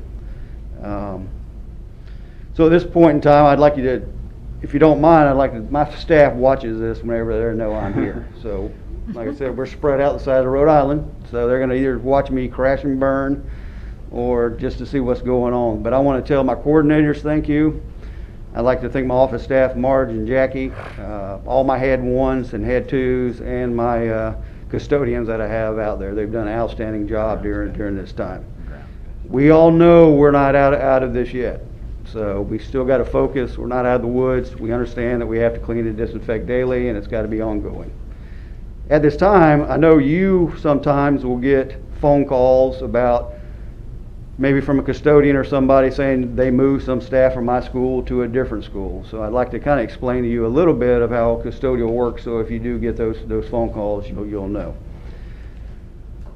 We have roughly probably about 310 custodial staff. We cover 7 million square feet. Okay, so if you throw, one day I'll be able to do this, we'll just throw Rhode Island up there. 1,600 square miles is what Marion County is. Okay, so you got the state of Rhode Island. I want you to throw 53 facilities up there that I have people at. Also, I want you to add these satellites in there, which is not covered in that 7 million square feet, and I'm going to list them for you, just so you know. We cover the Reddick Library, we cover Fillers, we cover Phoenix Center, we cover the CDO program at Booster, we cover DOJ, is something that they've asked us to come in and do, since we have our students there to make sure they're safe. Each day, that's about 6 or 7 portables there that we do daily, and all the bus compounds and their maintenance facilities that spread out throughout Marion County. And how we do that, my coordinators work daily with my head one and head twos, because what we have to do is we have to look at absenteeism, which is sick year vacation. You got COVID-19. You got workers' comp and medical leave. So that gives us how much people we have each day, employees each day, to cover all these different sites. And this is the same for transportation and for food service. So if you look at that up there, and you got 53 sites up there, you have X number of employees assigned to each one of those sites. So to just make it real simple for you on how we do it, we move bodies nightly. That's something we do five days a week, every day. And just to give you an example of what that means is, say Kiwanis runs to Maplewood. You got Evergreen that maybe has 3 people at night, 2 of them call off. Or let's say 1 of them calls off. So the coordinator will get with our head, Kwana, and what we'll do is she'll bring some bodies over there. We'll either clean 1 or 2 buildings, team clean it, and she'll go back to her site so they have it, because there's enough people there in order to finish. Say if we're down 2 at that school, she may bring most of her staff over except maybe 1 that'll say at Maplewood. We'll go over, we'll team clean that whole site, get it done, then all those employees will come back to Maplewood and we'll finish Maplewood up. We adjust throughout the county daily like that. So I just want to thank my employees, because people don't understand, we may start at 6, but our job may not end until 9, because there's always times where we have to adjust throughout the county and move bodies in order to get the job done. You can kind of think of it like a bunch of theme parks. When everybody leaves for the day, we got to make sure it's clean, disinfected, locked up, lights out, and ready for the next days for the children to come in and have a safe environment. So, Mr. Cook is being very modest about he and his team. But with the pandemic coming in, they raised their bar, which was already high.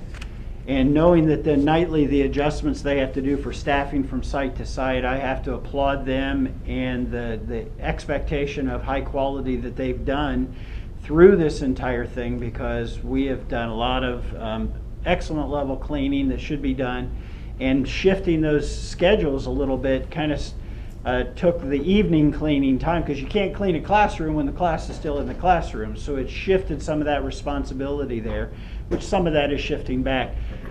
Kerry and his team, our custodians, our head custodians, our area coordinators have all done a phenomenal job implementing this. And then, like he said, the taking back over of the final 4 schools, 2 of which, 2 big ones, Westport, the largest school we have, that has never been in-house until now.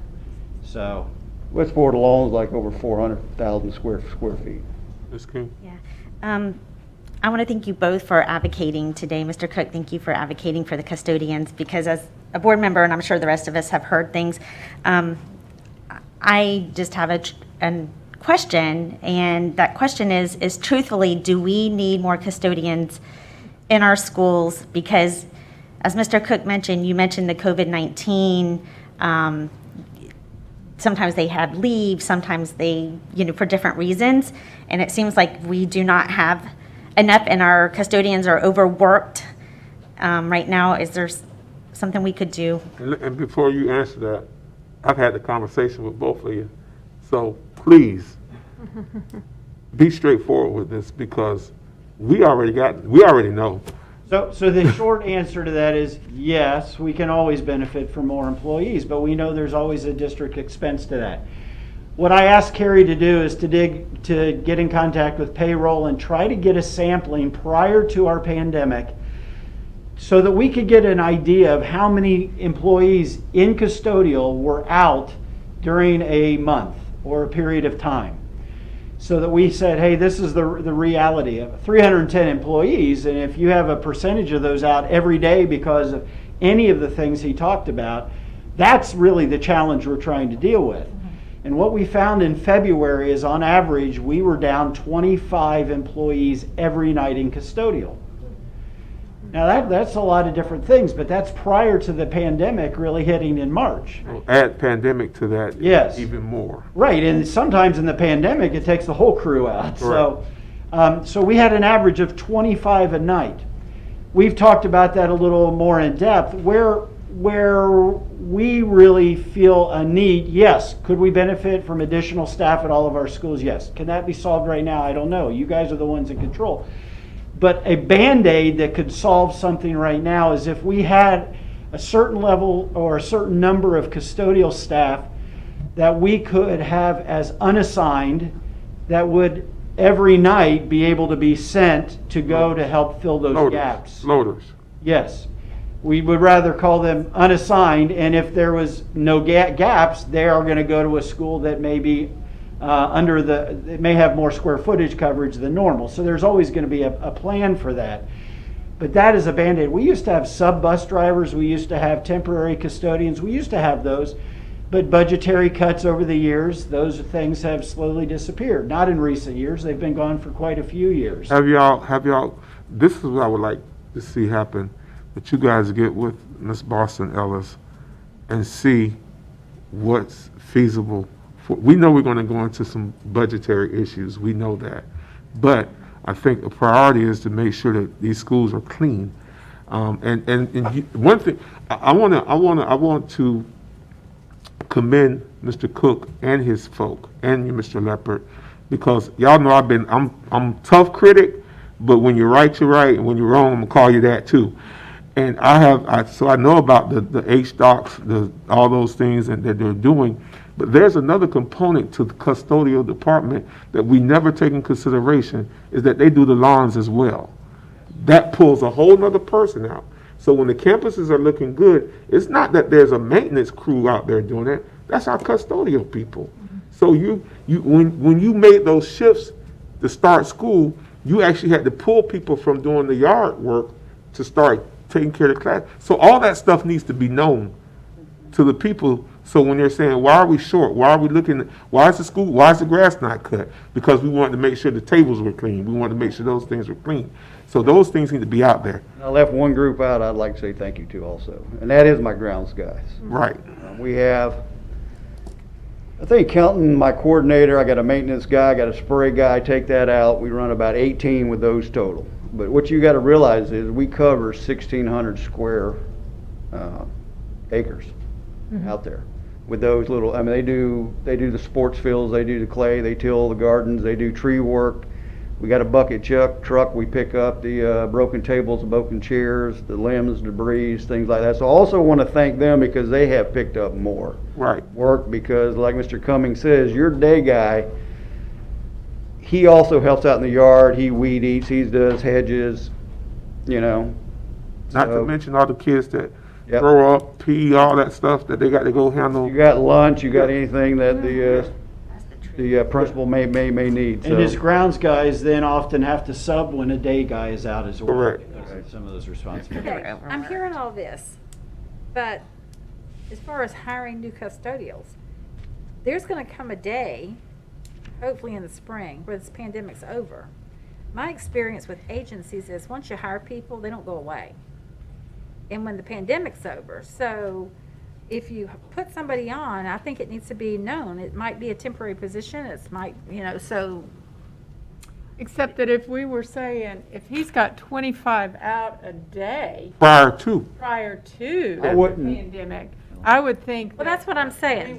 We could adjust the prior to pandemic numbers, but when we look at what's happening right now with the pandemic, there's a lot of extra work with all the disinfecting and everything. And when agencies hire, they never fire. And see what I've been seeing, what I've observed, they've been getting the job done with the skeleton crews, and it's killing them. That's why we're getting the calls. Yes. That's why we're getting the emails, because they've been just doing it and not asking for the help. But you can only go for so long when you're in that situation. Yes, sir. So to respond a little bit to Mrs. Stacy's point, these are our lowest of the wage employees that we have. Right. And this is actually one of the highest turnover positions we have in the district. At any given day, not just the 25 out, Kerry and his team are trying to fill gaps. And when somebody resigns and leaves because they're getting an extra quarter for an hour somewhere else, because benefits don't always show up in the reality at the wage that many of those employees are working, it takes 3 to 4 weeks for us to be able to post, interview, and get those back into place. Right. I've already talked to Ms. Boston Ellis, and she wanted me to make sure that it was very clear that there's no budget right now in place for additional staff. There would have to be a way to find that, but there's nothing currently budgeted for it. Do we need 25 a day? That would be ideal. Do we really need it? No, I think we need to test kind of the assignment of some, to be able to do an unassigned thing.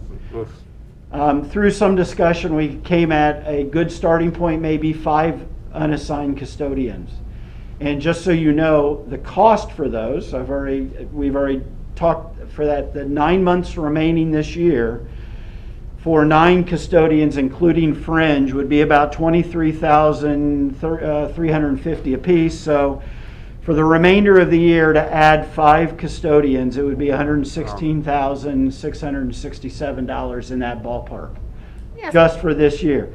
If you were to continue that and add those to the staffing plan for next year, that would equate to about $155,000 for just 5 for an entire 12 month, because they are 12-month employees. And those 5 would be those unassigned that you can utilize to move as needed. Yeah, yes, and I'll let you respond here in just a second, but one thing that has been missing terribly in Carrie's custodial process, and not having an unassigned, it's a great entry point for a new employee that's going to be getting trained by an area coordinator in being able to experience a variety of different head custodians, because we know that those of us that have been teachers, we learn from different administrators that we worked under. Those unassigned positions are really going to be a point of entry that'll be assigned more under Carrie's department, that they can have a little closer touch, and then as other vacancies come over, they can shove them into them if they're a true custodian, and then they can hire into that as an entry. So let me ask a question. When I worked for the state, they had positions like OPS positions. Could those positions be OPS type positions that have no benefit, but if they're successful in those positions, if they're good, they can eventually move into a position that's with the county with the benefits? So as your chief negotiator for the blue collar union, that would require some negotiation, because we do not currently have a job description or a position that would allow that to happen. We can write the job description. Ms. Dobbins is right back there, correct? But we would have to have them approve it. They would have to be in agreement for that type of a step.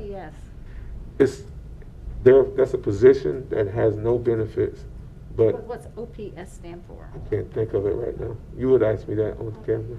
The only other way would be as a temporary position, which would be no benefits, but they're already nearly at minimum wage, and to get minimum wage with absolutely no benefits, it's nearly impossible for us to get some sort of a pool of people that would be at a minimum wage rate. We have our bus drivers, though, that are not full year contract. What about hiring people that are like the bus drivers type year?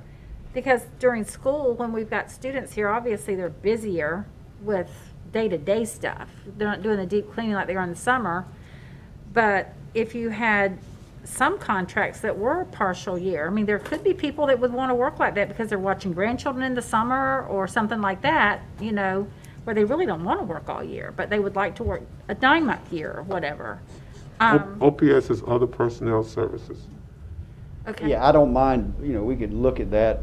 Because I would think this would be the busiest time when they're having to clean, like with all these kids every single night, because when we don't have kids in the school, they're not having to clean the classroom every single night like they are now. And so to have some some employees that have shorter years, I mean, it's good enough for the bus drivers, and and there could be people that would really just want to work that kind of schedule. That could actually hit a group of people who are like who have not hit that retirement age that they need. They can only make a certain amount per year. There's a group of people that could do it. There's a group of grandparents too, and Right. like young grandparents that need to be home in the summer, but would like a job because they help with the grandkids in the summer when they're out of school and stuff. There could be something that could fill that gap. This is our very, very busy time when kids are in school, and have that. So at your direction, when I enter into bargaining with IUPAT, if that's something that you would like me to explore with the IUPAT, we certainly can go there. I think the conversation will need to be held. Yeah, and I think too, just so you know, the 5 that I'm asking for will help me greatly. But what you got to realize is all those satellites that I threw up there we were all looking at, all them are extras. That's not covered in any. I don't have bodies for that square footage. So you're sending people. The five, what I'd like to have would be to facilitate areas where I know I'm lacking in square footage. Now, how will that help me? That'll also help me because each night I'll have more in order, it'll help me shift less. I'll still always have to shift bodies at night, but it'll give me where areas where we do have not the correct numbers for square footage, things we picked up that's not covered in there. I mean, that's just. After listening to all of this, first, I've learned a couple things. First of all, I didn't realize that all custodians are 12-month employees currently. Okay, and it really makes a lot of sense to me what Ms. Stacy shared about at least having that be available, a 9-month employee, 10-month, and 12-month even. But beyond that, yes, there is a cost to adding 5 people. But we just heard from the health department this morning, the cost of the disruption to education, what you do is foundational to the mission. And so we have to get this right, and it has to be stable. It's not a good business model to constantly be robbing from one area, for lack of a better term, to cover another. That's too many bases to have to continually cover, and people break. And then you've got 25 out a night because my neck, my back, whatever, So I love the idea that that's how we do it on the academic side. We have paraprofessionals that are only there when the kids are there and that type of thing. And I think that could be very appealing to our employees that have retired but haven't reached Social Security age yet. That way they can still keep their benefits. I think that's agree. spot on. I agree. And I think, Mr. Leopard, if you can begin to have that conversation. I wrote it down. For us to find 116,000 or maybe less, if we can do, Right.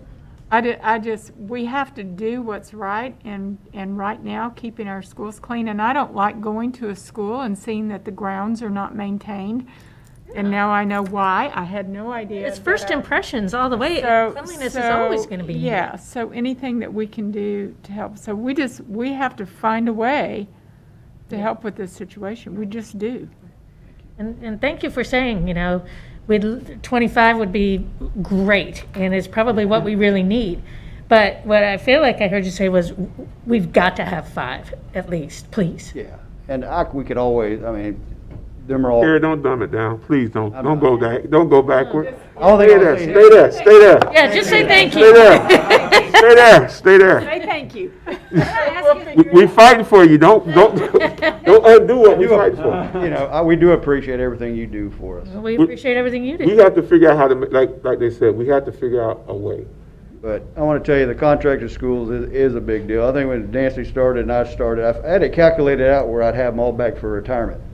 That was my retirement thing. But the problem is we finished up about 10 years too early. So I'm not trying to But the staff out there is very appreciative, the principals, that we have our own people in there because it's more like family. It is. And we get the job done. So, Let thank me you. ask you something, talking about family. How does it work? Do we have a custodian at the school? Like, do we have 1 or 2, or do we have none during the day when the kids are there? How do we There's do one it? there. Yeah, there's Day person. So they got a day person or 2? Because I remember the reason I wanted to mention that is because I'd like to send out a shout out to that person. When I was growing up, we called him our janitor. We all knew him or her. Well, in those days, it was always a him. Mm-hmm. And I don't know. That was really neat that was a person in the school that was just that everybody knew, and they stayed. It was the same person. He didn't get jerked out, and like that's what I was worried about. That maybe when y'all were moving people around, you're taking our day janitor that the kids already know. It's just a real familiar face and a smile to the kids that I think back and When you I remember our janitor. He was like just the coolest You'll grandpa side, kind of grandpa style and everything. And You'll- so we really, see a lot this year because I've already got notified. A lot of our, they do Employee of the Year for non-instruct, and that's a big thing. We got a lot of custodians day guys that have been. yeah. For that, so. Yeah, that is good because I remember there's things that kids think back on their school days, and the janitor was the person that Are you feeling okay? Let me help you get here. They also were filling in the gap of kind of getting kids around where they needed to go and stuff at the elementary level, especially. So, Mr. Cook, will you please convey to the groundkeepers and the custodians and everybody under your department our appreciations, our sincere appreciation for each and every one of them, and that we would not be able to have our schools open without them, and we know that. So, if you could just please convey that, thank you. I met with Mr. Cook. You were out. I met with Mr. Cook, Mr. Lamont, Ms. Floyd, Ms. Rodriguez. I think those are your directors. And I've been to the schools at night and different times of the day. We have a tremendous group of people who do that work day in, day out. We never hear from them. They're working so hard. So that's why we need to do what we need to do to make sure that they have what they need. So they don't my neck, my back. So that they know that they're appreciated, because the grounds part was the part that was eye-opening to me. To know that they're trying to take care of the grounds as well as the classrooms and everything else. That's a tremendous job. And they truly support instruction, too, the day custodians. I've witnessed that over and over and over again, helping kids go the right way in the cafeteria, working on manners, where things go in the trash, all of it. Consistently, that one being there, he understands, like, which child is going to need a little help. Right. I mean, I remember. Which one to step in front of when they're running away. They used to even tie our shoes. Like, if our shoes were untied, you need to stop and tie your shoe. They tie our shoes. They were really. They are. So please Family. let them know that we appreciate what they do every day. To clean a whole school with 2 or 3 people at night, that's hard. That's hard. So we thank you. Appreciate it. Thank y'all. Dr. Gutter, I'm sorry. It's okay. Chairman Cummings, before you get up, I too wanted to add to the board's thanks. I had the opportunity to go out and meet with Mr. Cook and the team a few weeks ago and spent, an hour and a half or so, quite some time. What a humble group, and everything that the board has shared, and how you all work collaboratively across even departments that didn't come out today, of how you work with transportation and how you guys are really tag teaming in a true collaborative manner. What wasn't also shared is that some of the things, I even went back to all the notes that I took about the tasks that are asked of them that are not listed and mentioned today, for just having teachers helping move furniture and things as we think about the flux of, and all those things add up to time, and nobody talks about that, but they take away from core duties, and they're happy to do that, and we're happy to support, but how humble and what great servant leaders that you have on the team, and just want to publicly thank all of them for their work as well. Thank you. Thank you. Thank you. Any public comment? I want to recess for 7 minutes. Okay. 7 minutes.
We're back on at 10:58 a.m. We're going to move on in our work session. Ms. Barbara Dobbins and attorney interviews discussion. Yesterday we interviewed for our school board attorney, and so we're going to get the update from Ms. Dobbins. Good afternoon, everyone. Or I guess it's still morning. Good morning.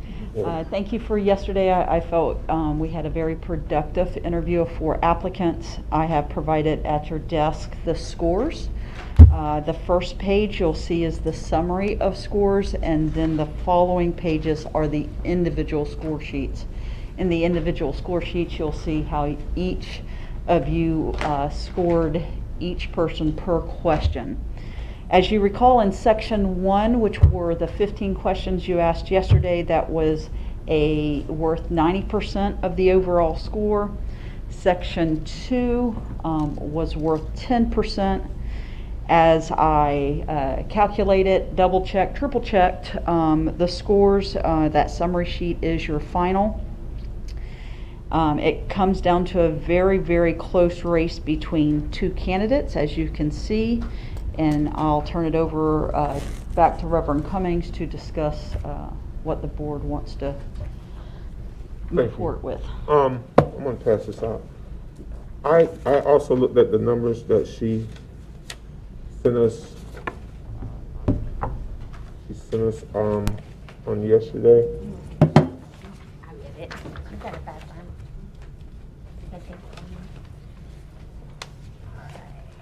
And I just kind of ranked them based on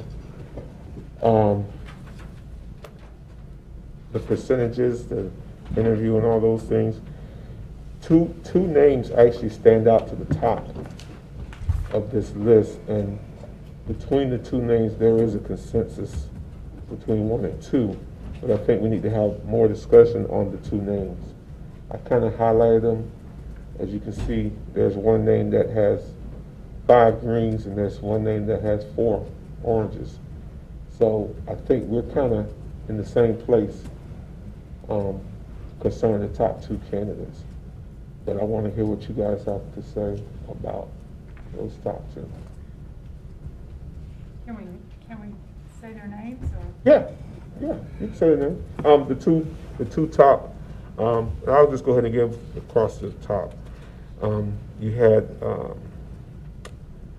Alex Athanasson, who had a 57.88 average score. You had Jeremy Powers, who had a 57.42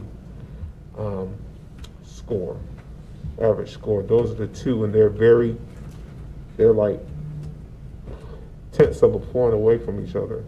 And then you had our other 2 candidates, Miss Danielle Riggins, Attorney Danielle Riggins, who's at 53.2, and Attorney Shanae Pickens, who's at 50.46. So there's a big disparity between the top 2 and the other 2. So, but when you look at the top 2 based on our rankings, Athanasson, all of us had him as either 1 or 2, and then Powers is either 1 or 2. So. Go ahead, Ms. Storr. Okay, I'll lead it off. First of all, I'd like to thank you again, Ms. Dobbins, for presenting us 4 really wonderful candidates, all in their own ways. And the process was very smooth, very professional. I really enjoyed it yesterday. I enjoyed meeting all 4 candidates. They all brought their own strengths to the table, so I'd like to thank them again for being willing to throw in with us.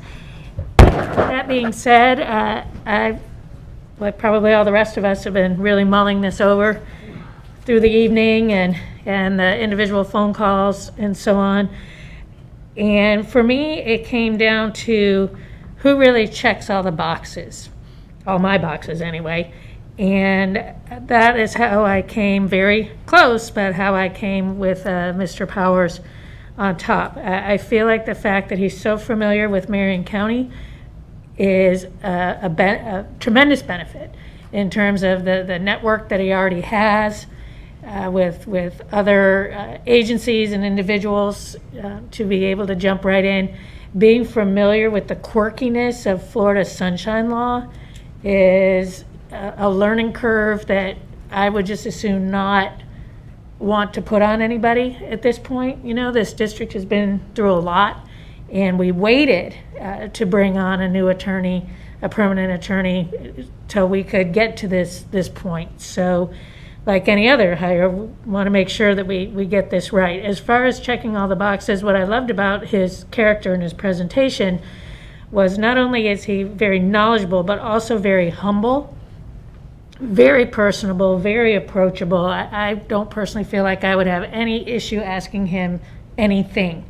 And I feel like he will be available, and that's really important to me. He's got a depth and breadth of experience that to me means the world, and also could help us financially. I know from my experience in special education that that's a very specialized area, a very expensive area for hiring outside attorneys, and he may, very well be able to cover some of that for us. I love his experience with contracts and real property law. He also has the criminal experience. He went through Leadership Ocala. He's very learned, a Fulbright scholar, has gone internationally and then come home and chosen to remain here. And he's an animal person, which for me that's special.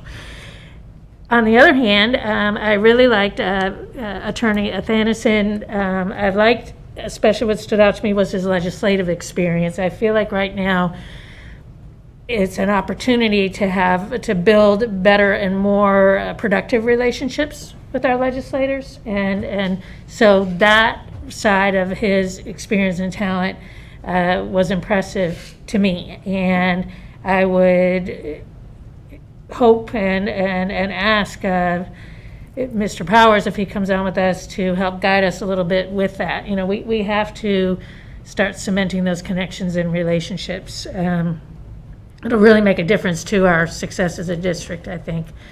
So those were my basic reasons for why I felt that Attorney Powers edged it out. And that's where I am. And I echo every single thing that Ms. Thrower said, and it was the reason that Mr. Athanasson scored higher for me was because of his legislative experience and his school law experience. Although he's in Texas, there are similarities, and so he knows school law. He is from Marion County. He wants to come home. I really thought long and hard because Mr. Powers, I like the fact, very much like the fact, that he already knows the local law community. I could work very well with either one of these gentlemen. So it was Mr. Athanasson won out simply because of the school law experience and the legislative experience that he has. I thought they were both absolutely tremendous candidates. I like that Mr. Powers, I very much like that he came home from the beginning.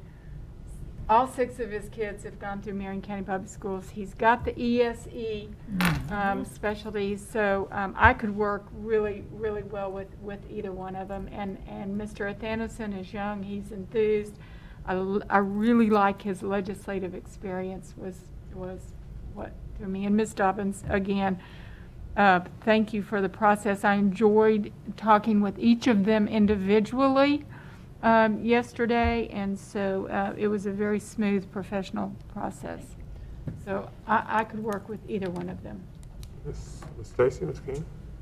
Well, Mr. Athanasson, it was so close between him and Mr. Powers for me.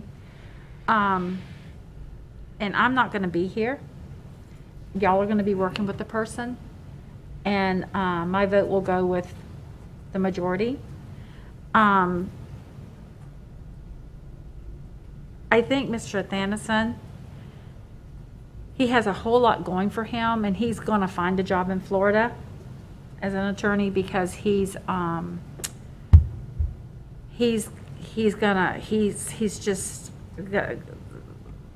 excelled in everything that he's done. His resumes and everything were fantastic, and he's right there close. On Mr. Powers, I feel like we've had some unique issues here, and he did have a nature about him, and I even wrote in my notes, very humble. I wrote that in my notes. And so, I mean, that's exactly the word. And I think sometimes that's a huge nice trait to have when you're working with, especially with the new superintendent, to work. I just believe he, with his many years of experience, his broad experience. I even wrote that was broad on my notes. I mean, my notes, Nancy and our notes are just always right on. It's like I was looking over her shoulder, writing the same thing. And I could very easily go with Mr. Powers.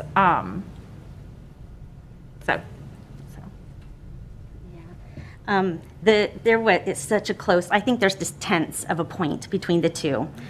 And I also, just that little bit, because they were so close, but Mr. Powers is already established in Marion County. This is his home. But not only that, I did a little extra research on him last night, and he didn't know who I was going to call, but he mentioned he had worked at governmental agencies, so I followed up, and he had raving reviews, and they said that he is well-read, he's well-versed. I think what we saw is somebody who was extremely humble, and he is more skilled than he gives himself credit for. And even people that have worked with him, acknowledged his skill. So that even confirmed my thoughts on him.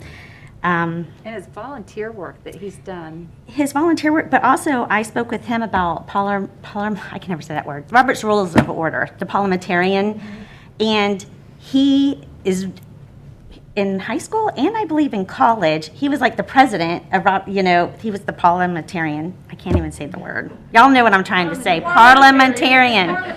Yes.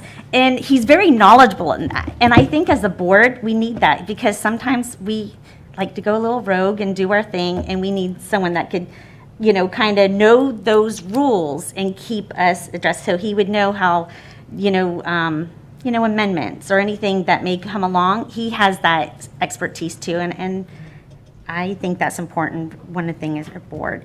Also, he does live here. I know if somebody's on the wherever they are, we'll have to pay the expense for them to move. That's not a reason to hire somebody, but with just tenths of a point, I'm taking that in consideration also.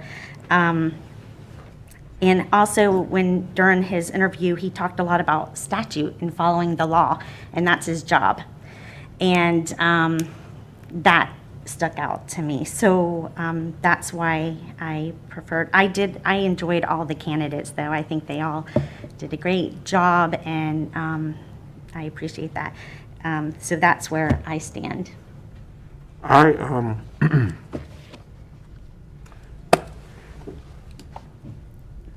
The phone calls really made a difference with me, being able to talk to them individually. I too did some extra delving and talked to people and things, and Mr. Powers had some great recommendations, some great. He don't know who I call, and he would never know. I would never tell him, but he has some people that really spoke highly of him. And let me say this for the record: all of the applicants, all of the candidates, I think did tremendous jobs in their interviews. They did an excellent interview, and I told them all how appreciative I was of that in their phone calls. But Mr. Powers, it was just something about his phone call that kind of, he actually moved up. If I could have called Barbara last night and said I need to give him more points, I probably would have. But we're going to do the ethical thing. Just the conversation. He's appeared to be someone that I could work with. This last year with me dealing with Ms. Green, who has been tremendous as an attorney, and the dealings that I dealt with Paul, I kind of got an idea of what a board attorney does, and you have to have a board attorney that you can communicate with, and that you sometimes you can kind of just see eye to eye on things, and who's not afraid to say, hey, that's not going to work, and we need someone that's going to hold you to the fire on those types of things. I didn't have any negative things about any of them, Mr. Thanison either. But when I weighed the two, when I looked at this breakdown, and I weighed the two, I did too consider, Kelly, the fact that one is local and one is moved here, which is an added cost. I did think about the dollar on that one. So I'm leaning towards Powers. I'm leaning toward Powers, and sounds like I'm hearing that all of you saying that you could work with Powers. I think that I would love to see this a unanimous vote. Me too. For support for our new candidate, and if that's the consensus, then I'm right there with you. So right now we have a consensus, Ms. Dobbins, at Powers, but let me, to preface, there has to be negotiations concerning contract and all those types of things. I'll let Barb finish that part. Yes, thank you for that. So since we do have a consensus, my recommendation would be, Reverend Cummings, that you would reach out to Mr. Powers and offer him the job pending the negotiation of contracts and pending our level 2 background screenings and all of those formal things we have to do. At this point, I would reach out to the other 3 candidates and extend a thank you to them and an appreciation. Can we do a formal letter to them? Just thanking them, and we can all sign it, because the process was tremendous. And I think all of them did a tremendous job, and I don't want them to all think that we just didn't want them. They all did a good job, and it took a while for us to get 4 people to apply for this job, but the 4 people that applied were the 4 right people that applied, so. And I really like the ladies. Yes. I did too. I And, with me it was experience. Yes. And it's just that their That was the experience, experience, their yeah. experience levels, and I know Miss Pickens is young, and I really think she's got a nice career ahead of her because she's cute and bubbly, and I think she's got a great career. Miss Riggins, she has a great business already. And congratulations to her. Yes. That's what we're talking about. Yes. She was just a delight, and in my conversation with her, it kind of took me back down memory lane. I said to her, there was a time when I was the youngest one on a team, and someone with that youth on their side, they just bring a different freshness and element to an organization, and I'm so excited that she's part of our community and is committed to remaining part of this community. She had great recommendations from the state attorney's office. So yeah, she definitely has a bright future ahead of her. And Attorney Riggins, she's just so down to earth. I mean, she's just direct. She says it. I could have worked with any of them. I enjoyed them all. But experience is tremendously important for where we are and where we're trying to go. Miss Pickens seems to me like a young Mr. Powers. Yes. Her personality is kind of similar, she's kind of humble, she's sweet, and and very poised. She might follow Mr. Powers along here and just kind of stay in touch, because I think she has a specialness about her. I agree. I agree with that. And she's just intelligent. Yes. You just can Very tell she's intelligent, very intelligent. Yes. I loved Ms. Riggins' tenacity and her just, Ms. Riggins kind of changed the atmosphere. She kind of cut a couple of jokes and stuff that helped. And sometimes we need to see some lightness because we're so heavy all the time. So that was one of the things that really I like. But I will reach out to Mr. Powers after today, after meetings today, and have him contact you from that point so that we can set up something. Suzanne, I think you have to be involved in that. And who is it? Just me, you, and Suzanne? Yes. Okay. So, Mr. Cummings, if I might, I would like for Ms. Dobbins to make a phone call to the other 3 candidates. Yes. On our behalf, and then we Yes. can follow up with the letter. Yes. So that they do get that phone call. Yes. Yes. Because we do thank them. Yes.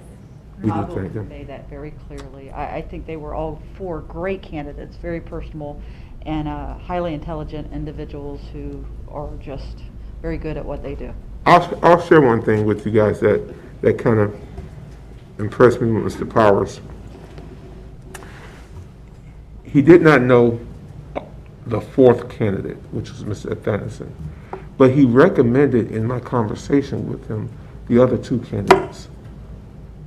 And I was like, really?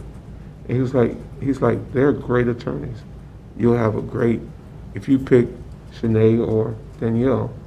And I was like, really, why would you say? And he gave me his reasons, but that was the humility. Yes.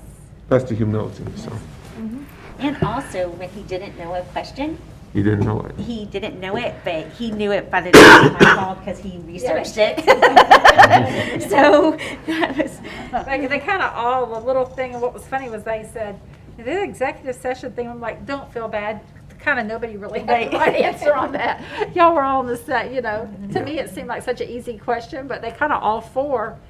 They all had the Such same an obvious answer, question that they all 4. And I remember when I was talking to Ms. Pickens, she said that makes me feel better because you know it was so easy. But I said I feel bad. That's kind of everybody kind of had problems with that little question, you know.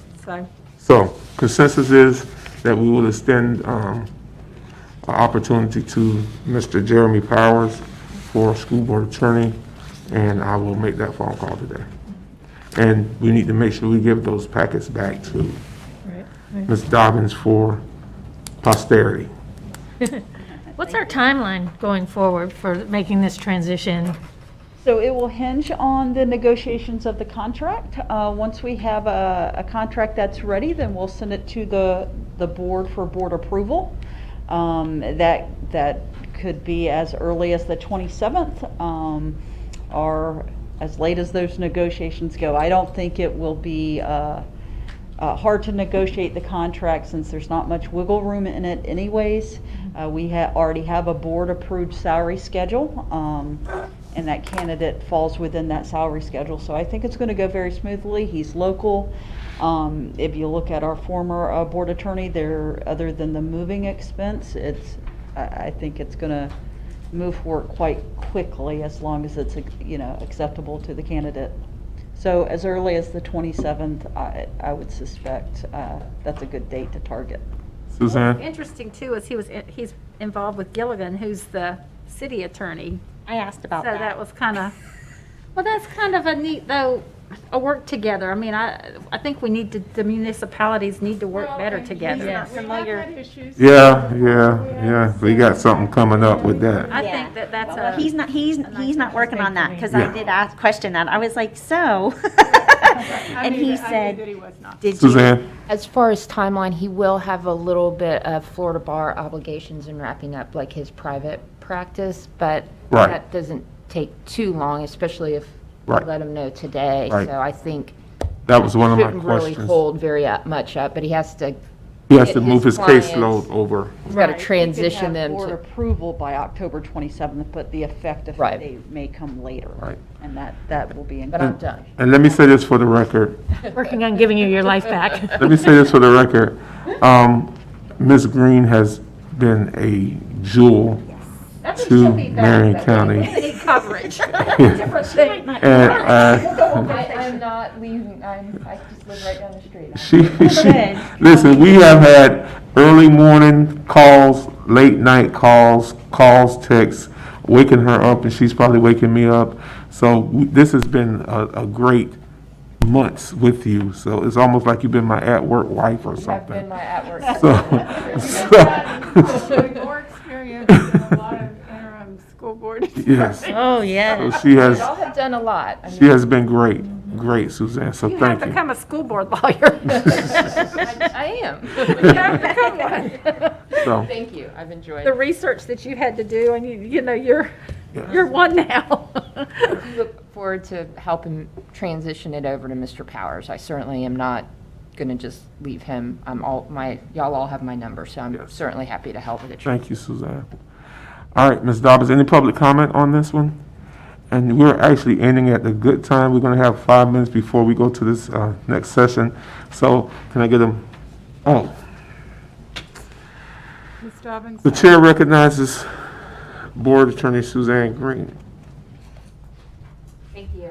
Board members, I am notifying you that advice is needed with regard to a pending litigation styled JR as natural parents and guardian of JR, a minor, versus the School Board of Marion County, Florida.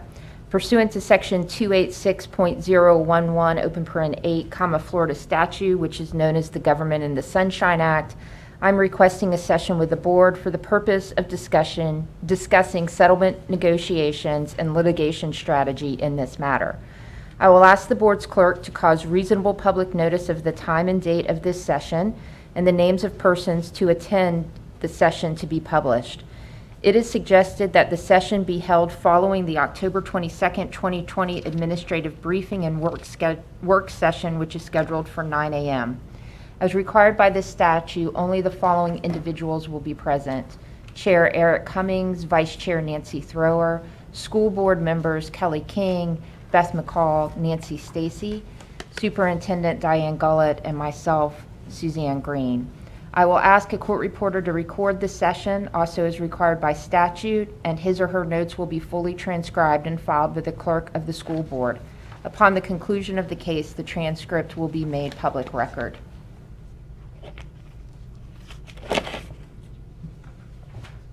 I'm looking at 2. Okay.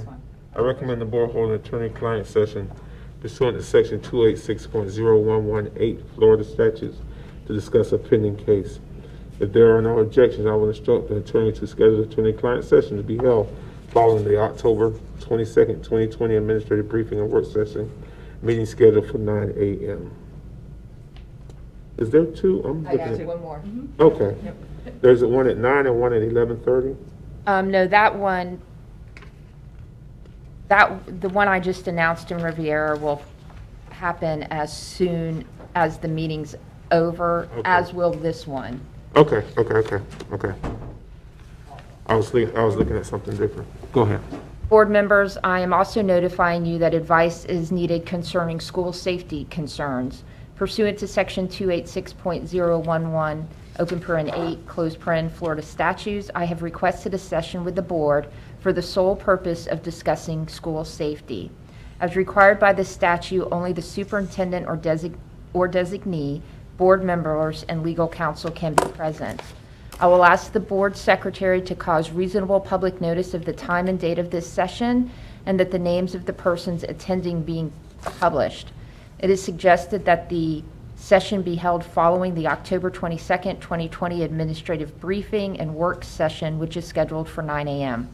As required by statute, only the following individuals will be present.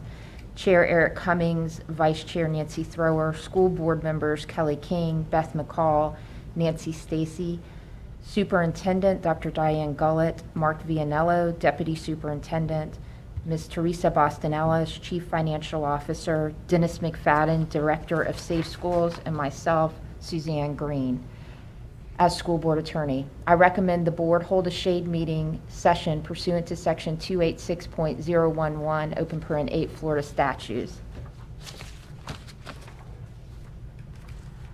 Superintendent, do you recommend that as well? Thank you, Chairman Cummings, members of the board. I recommend the board hold a shade meeting session pursuant to Section 286.011, 8 in parentheses, Florida statutes to discuss school safety. If there are no objections, I will instruct our attorney to schedule the shade meeting session to be held following the October 22nd, 2020 administrative briefing and work session meeting scheduled for 9:00 a.m. You're fine. With that being said, Yeah, I just want to share, I do have something that I can't miss in the afternoon on the 22nd. I need to be out of here by 12:45. okay.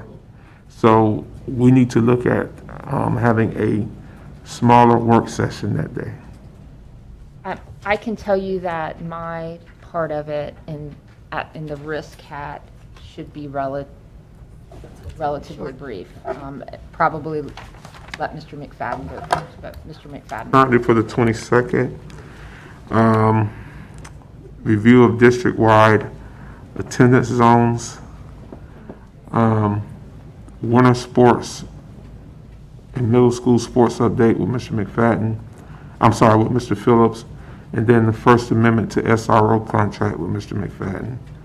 Is that part, is the amendments to the SRO contract, does that need to be in the shade? No, that doesn't. That's already, okay. Okay, so can we try to limit those, It's only 3 things. I thought it was only 3 things. yeah, try to keep them to 30 minutes apiece. Thank you. Thank you.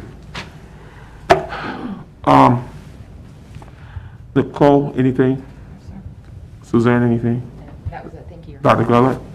Thank you, Chairman Cummings, members of the board. Just very, very briefly, as part of the feedback and some of the conversations we've had already today around COVID-19, two quick items have come up in my roundtables and visits. One was that I've learned that we still have a lot of businesses that are employing some of our students during the day. So I'm just asking for some support from our community and businesses that if we have students that are supposed to be in class, that we ask them to please make sure they're attending class. I heard that was quite a pattern. I've heard it from students and I've heard it from staff members. So I'm asking for help from our business community so we can have our students in class so we can get them, we can graduate them. And then also for parents to know, talking with transportation about the time it takes, especially for our special needs students, that if they are returning to us at the end of the 9 weeks, to please allow some time for the schedules for their buses to get scheduled properly. So it doesn't always happen overnight. And so I would just want to inform our parents that if you're planning for your student to transition from online to brick and mortar, and you know that there is going to be a need for a bus, that we have some time to accommodate. So please let your school principals know. Thank you. Thank you, Dr. Gullett. Ms. McCall? No, I have nothing. Ms. Stacy? No. Ms. King? No, it's just, today it was a pleasure to work with everybody. It was. Ms. Thor? Yes, great atmosphere, and just quickly, my head goes back around to the conversation from first thing this morning with Mark Lander and Andrea Simmons, and the ongoing task that we have, and that the community really has, and that's who this is directed to. Community, we continue to really need your help so that we don't interrupt our educational momentum. We really don't want to have perpetual disruptions. And I think everyone that tuned in today heard how hard our custodial staff is working, and everyone is working to mitigate as much risk as possible on campus, and that needs to continue in the community as well. Kids need to come to school healthy and ready to learn, and we need to be ready to teach them, and we are.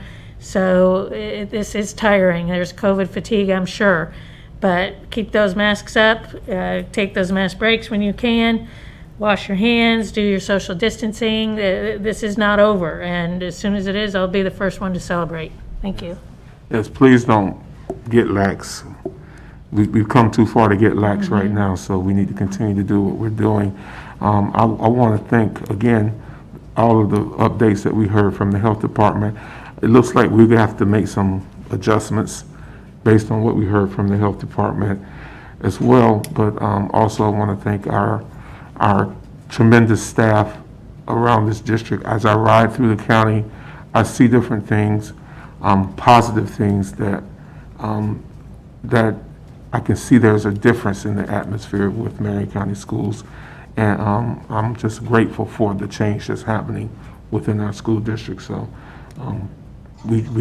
every staff member, you guys matter to us, and we appreciate what you're doing.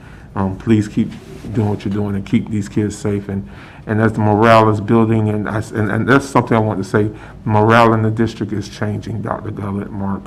It is changing. It's going in a very positive direction. So continue to make it go that direction.